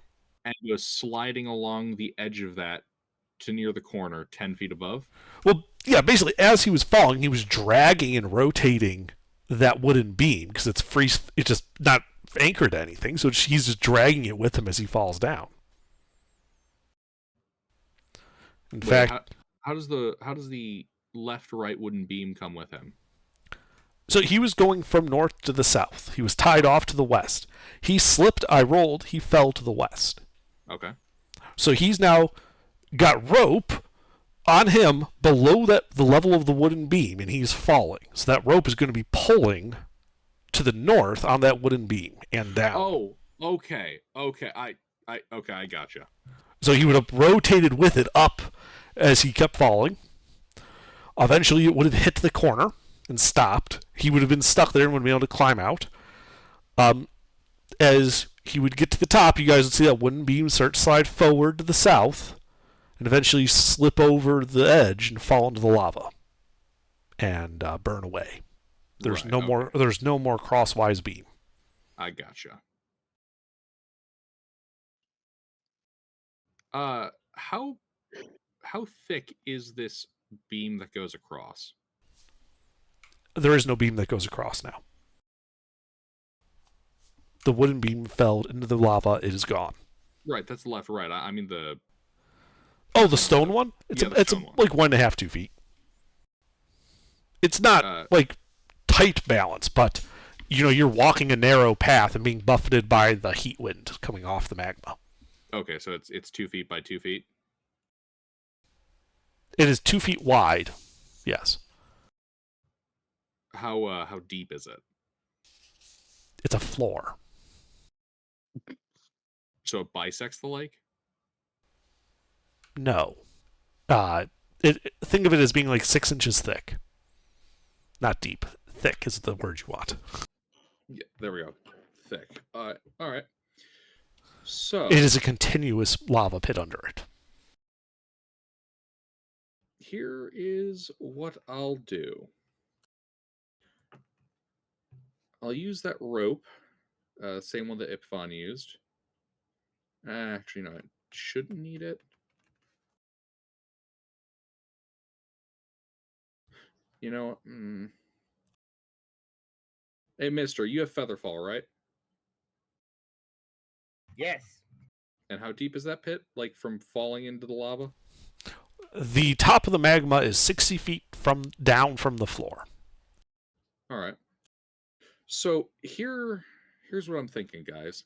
Take a length of chain, stand at the edge of the stone beam, swing the chain underneath, and grab it so that it is looping underneath. Wrap it around your wrists on both ends and start walking across. This way, if you lose your balance, you simply swing underneath and are holding on to the bottom now.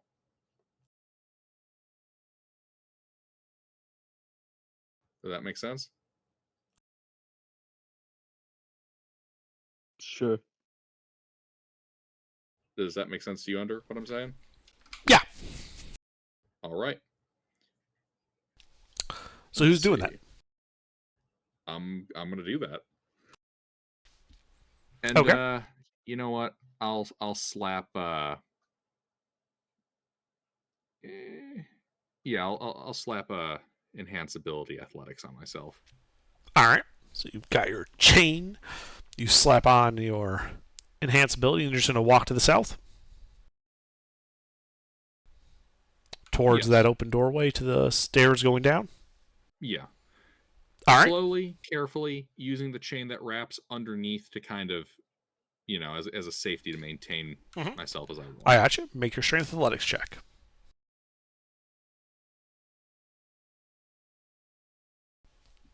All right. You slowly work your way along it. The Ipfon and Stein staying at the north end, watching you. You get to that doorway. Do you just loose the chain and try to step through?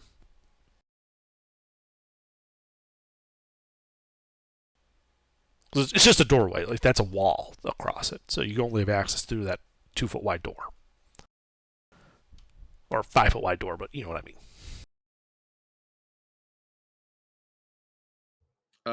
I'll feel into it. Ah, okay. So you feel out as you realize with a clank, disrupting the invisibility illusion, that there's a portcullis there that was invisible. You also notice, everyone would see this because it's of the bright light from the magma, on the east and west walls, where the balance beam had met the wall, are 2 levers on the wall, both in the down position. You also notice, having touched it, and looking down, that the magma is rising. And you guys should roll initiative. Fuck. Great.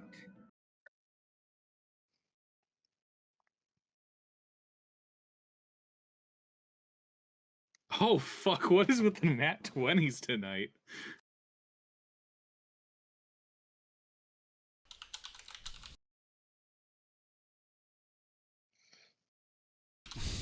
Wow, Lucina will go before me. All right, fun. So, yeah, you see the magma beginning to rise.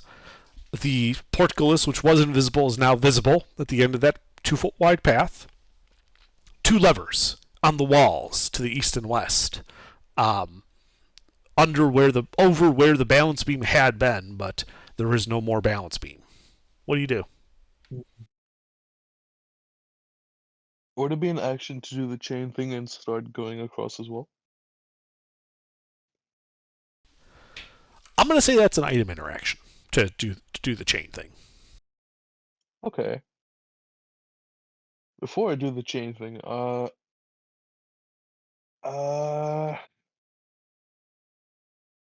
far are the levers?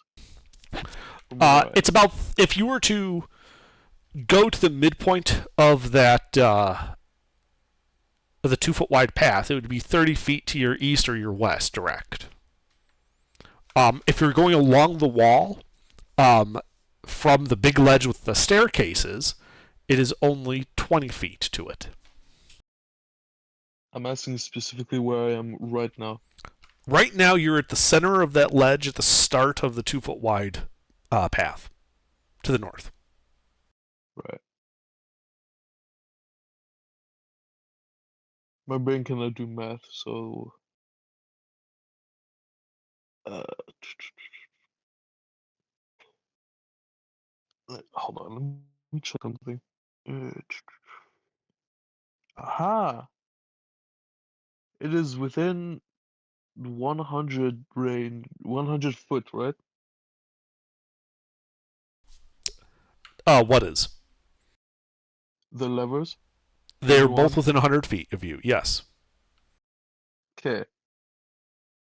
As my action, I will try to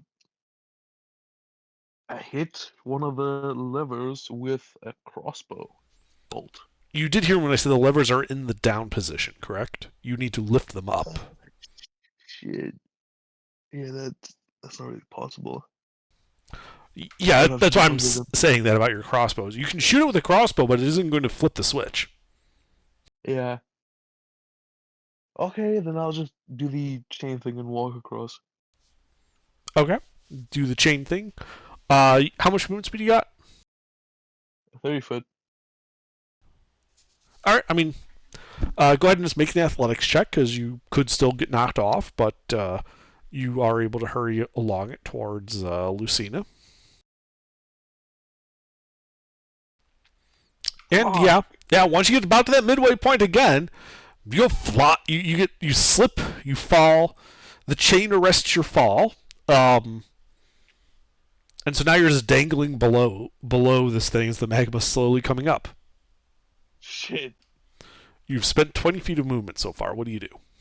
Anything? Well,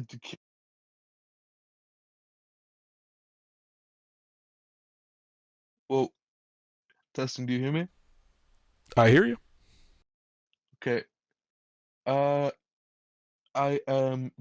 Is there any way for me to get back up on that thing? So stop being... that would take half your movement speed. You've spent 20 feet so far, so you would have to take the dash action to do so. Okay, I'll do that. All right. You use your dash action, clamber back up onto the 2-foot wide path. You stand up. Do you go back? Do you just continue getting behind Lucina then? I continue, yeah. All right, you continue. I'm assuming Lucina is gonna open the portcullis on her turn.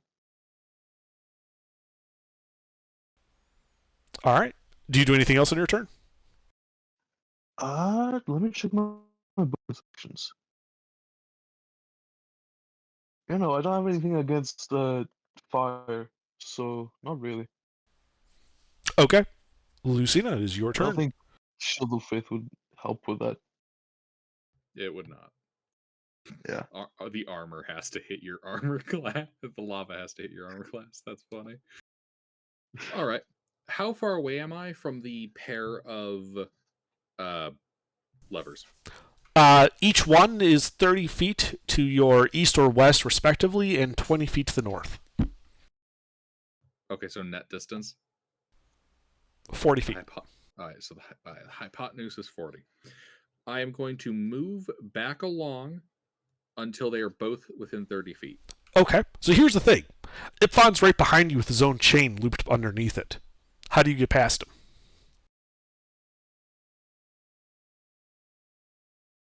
Just push me. Well, the problem is your Raw chains interfere. Brute force. So, to be clear, you're trying to break Ipfon's chain and toss him over? No, more I am dragging him with if needed. Oh. Okay, well, that would reduce your speed by half then. Assuming Ipfon doesn't resist. No. Okay. Don't resist. All right. And I'm also going to need an athletics check from you, Lucina, just for balance. As you... So you're going the 20 feet north then to get to the midpoint? Is that your intent? Okay. Well, I just need to get to be 30 feet from the pair of levers. Okay. So, you go 15 feet north, which would get you within 30 feet of both levers. All right. Is that 15? Hold on, sorry. Let me check. 5, 10, 15. Sorry, no, it'd be 20 feet, yeah.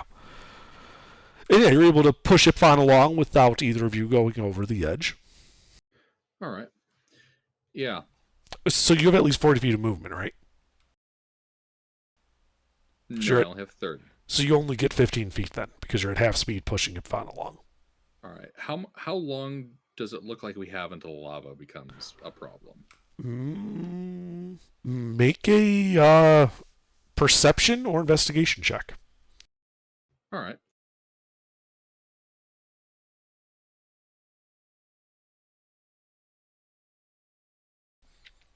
It looks like it's rising about 10 feet around. It's currently 60 feet below you. Alrighty.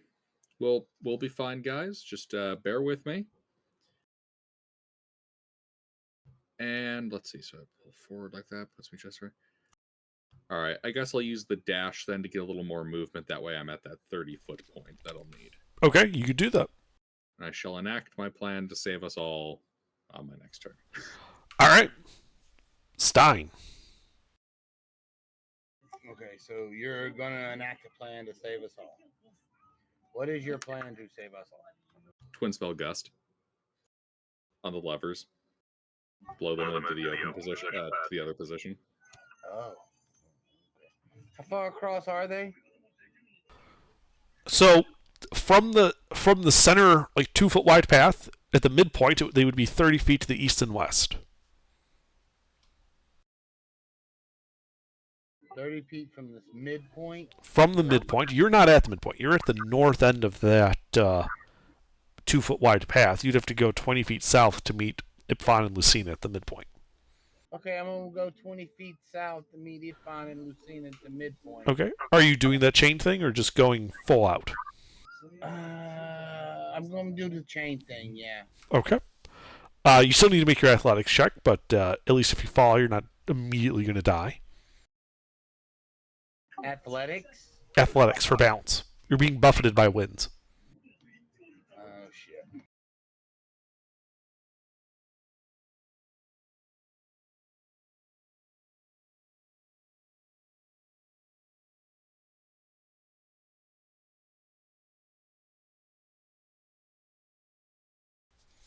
Stein's Yeah. not very athletic.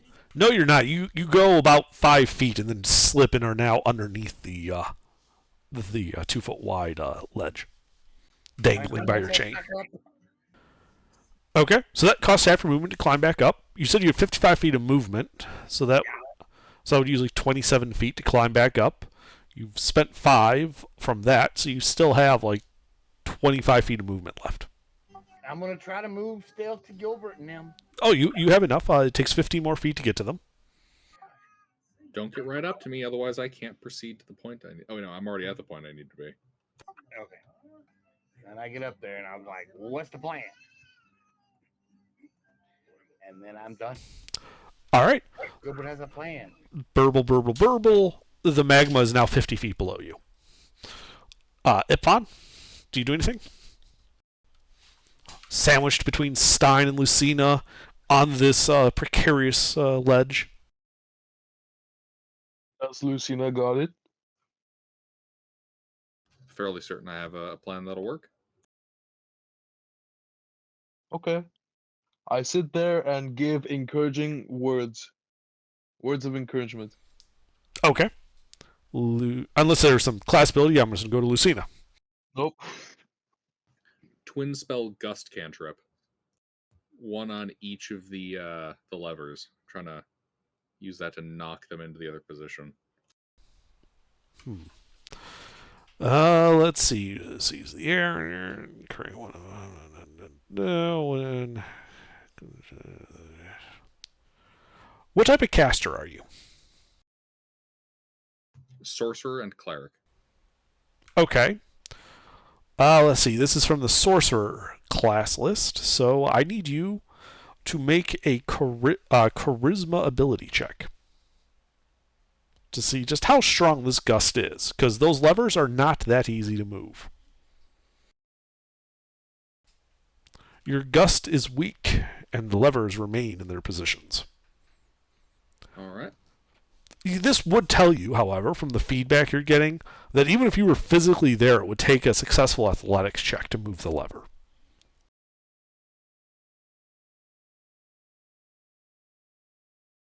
So that the gust thing, basically the gust thing is not going to work. It could work, but your grasp of the air for that casting was insufficient to move it. Gotcha. Okay. It's a creative use of gust, so I'm willing to go with it, but there is a check involved because of the force required on these switches. Gotcha. You know, the air just slipped through your fingers, as it were. All right. Anything else? No, that's all I can do. All right, Stein. I'm gonna Misty Step 30 feet to one lever and pull it. You are aware the levers are currently in the down position, yes? And that there is no floor beneath them. Oh, well, no, then I did not know that. No, I did not know that. No.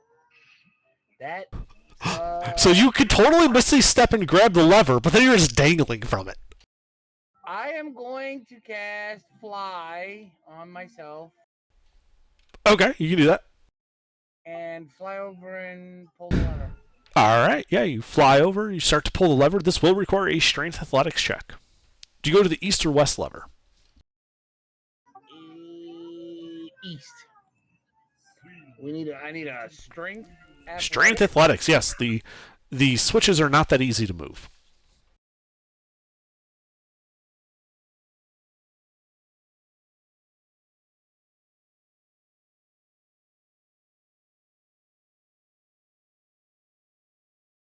Yeah, and Stein's just like.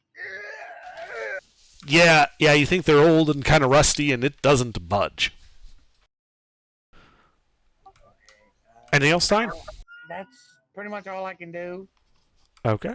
Burble. The magma is now 40 feet below you. Ipvan.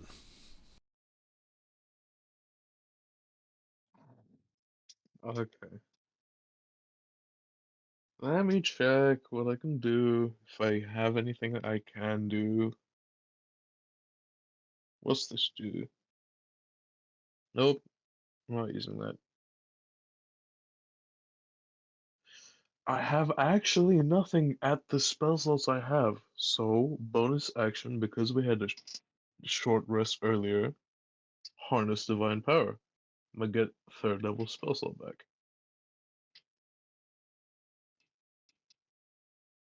Now, let's see Okay. if I actually have anything I can do. Uh, what's this?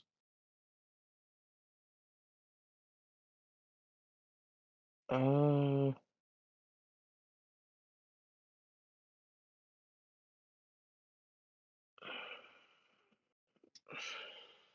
uh, y'all want Beacon of Hope?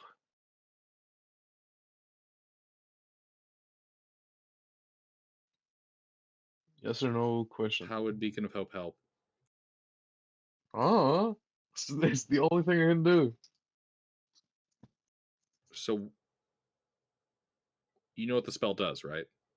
Yeah, I'm just asking, do you want it? No.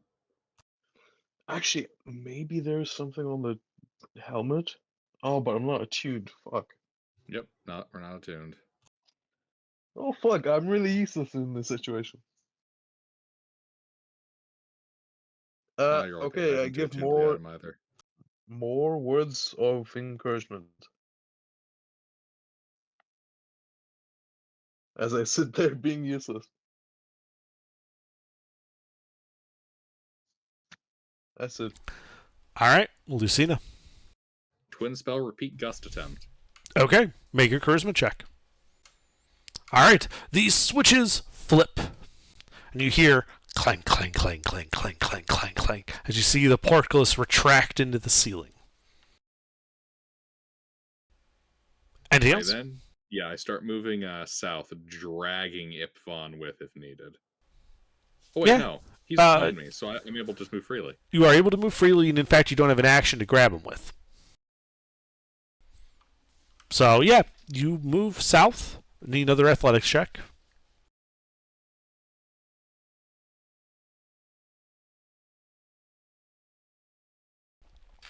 Yeah, you keep your feet. You get to the edge, letting your chain kind of flap around so you can step into the enclosed room. A spiraling staircase heads downward. All right, I wait here for the rest. This of the room, Lucina, is significantly cooler than the room with the magma. Oh, that's wonderful. Indeed. Like stepping into air conditioning. All right. Stein?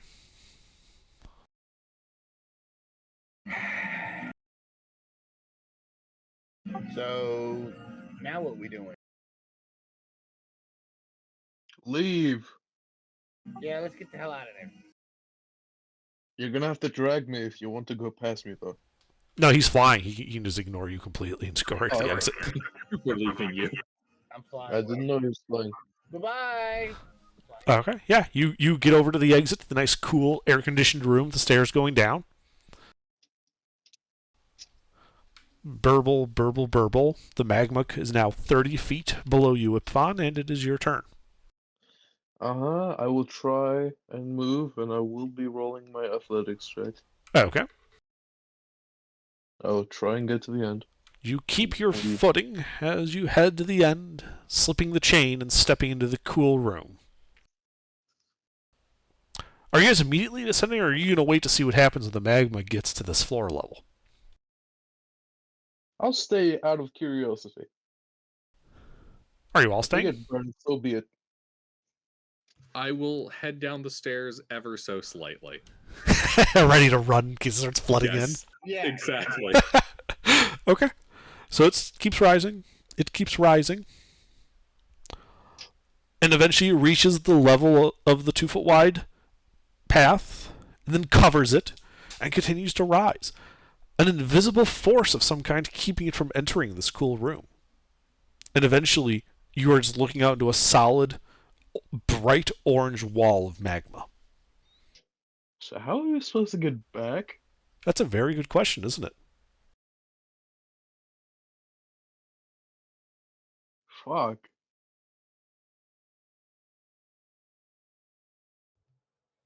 It's actually a really easy answer. We keep Really? going to the end, and then when Freeman, who we've been dragging along in various locales, is done having his lactose intolerance issues, we'll plane shift into hell. Ah. How do we get out of this dungeon? We jump into hell. Out of look, this is the frying pan, and now we're going to go into the fire. Onward to a greater adventure. Down the stairs we go. Okay. So you head down. And down. The air losing its artificial level of coolness to be replaced almost by the type of coolness you expect from deep, dark places. Eventually, Dark? no. Okay. Eventually you emerge into a large, well-lit room. Treasures of gold, silver, and platinum appear to have been deliberately placed on shelves and in display cabinets. Chests are strewn on the floor as well, almost as if to kind of give an impression that this is a large treasure chamber. And on the back wall, you can see a symbol. 2 crossed silvered axes over a field of blue. And on the floor in front of it, a marble casket. An inscription on Dwarvish is visible beneath the crossed axes. Do any of you read Dwarvish? Yes. Ah. Well, it appears to spell out a name. Durlag.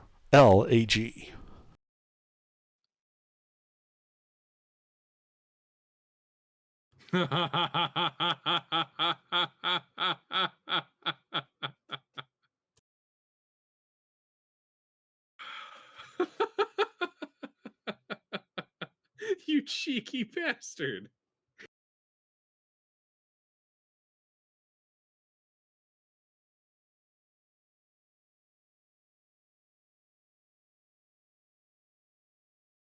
That's why shit was feeling familiar.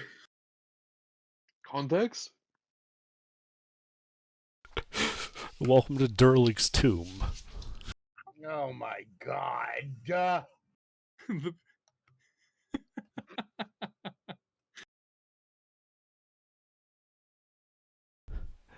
And I think that is where we will leave it this evening.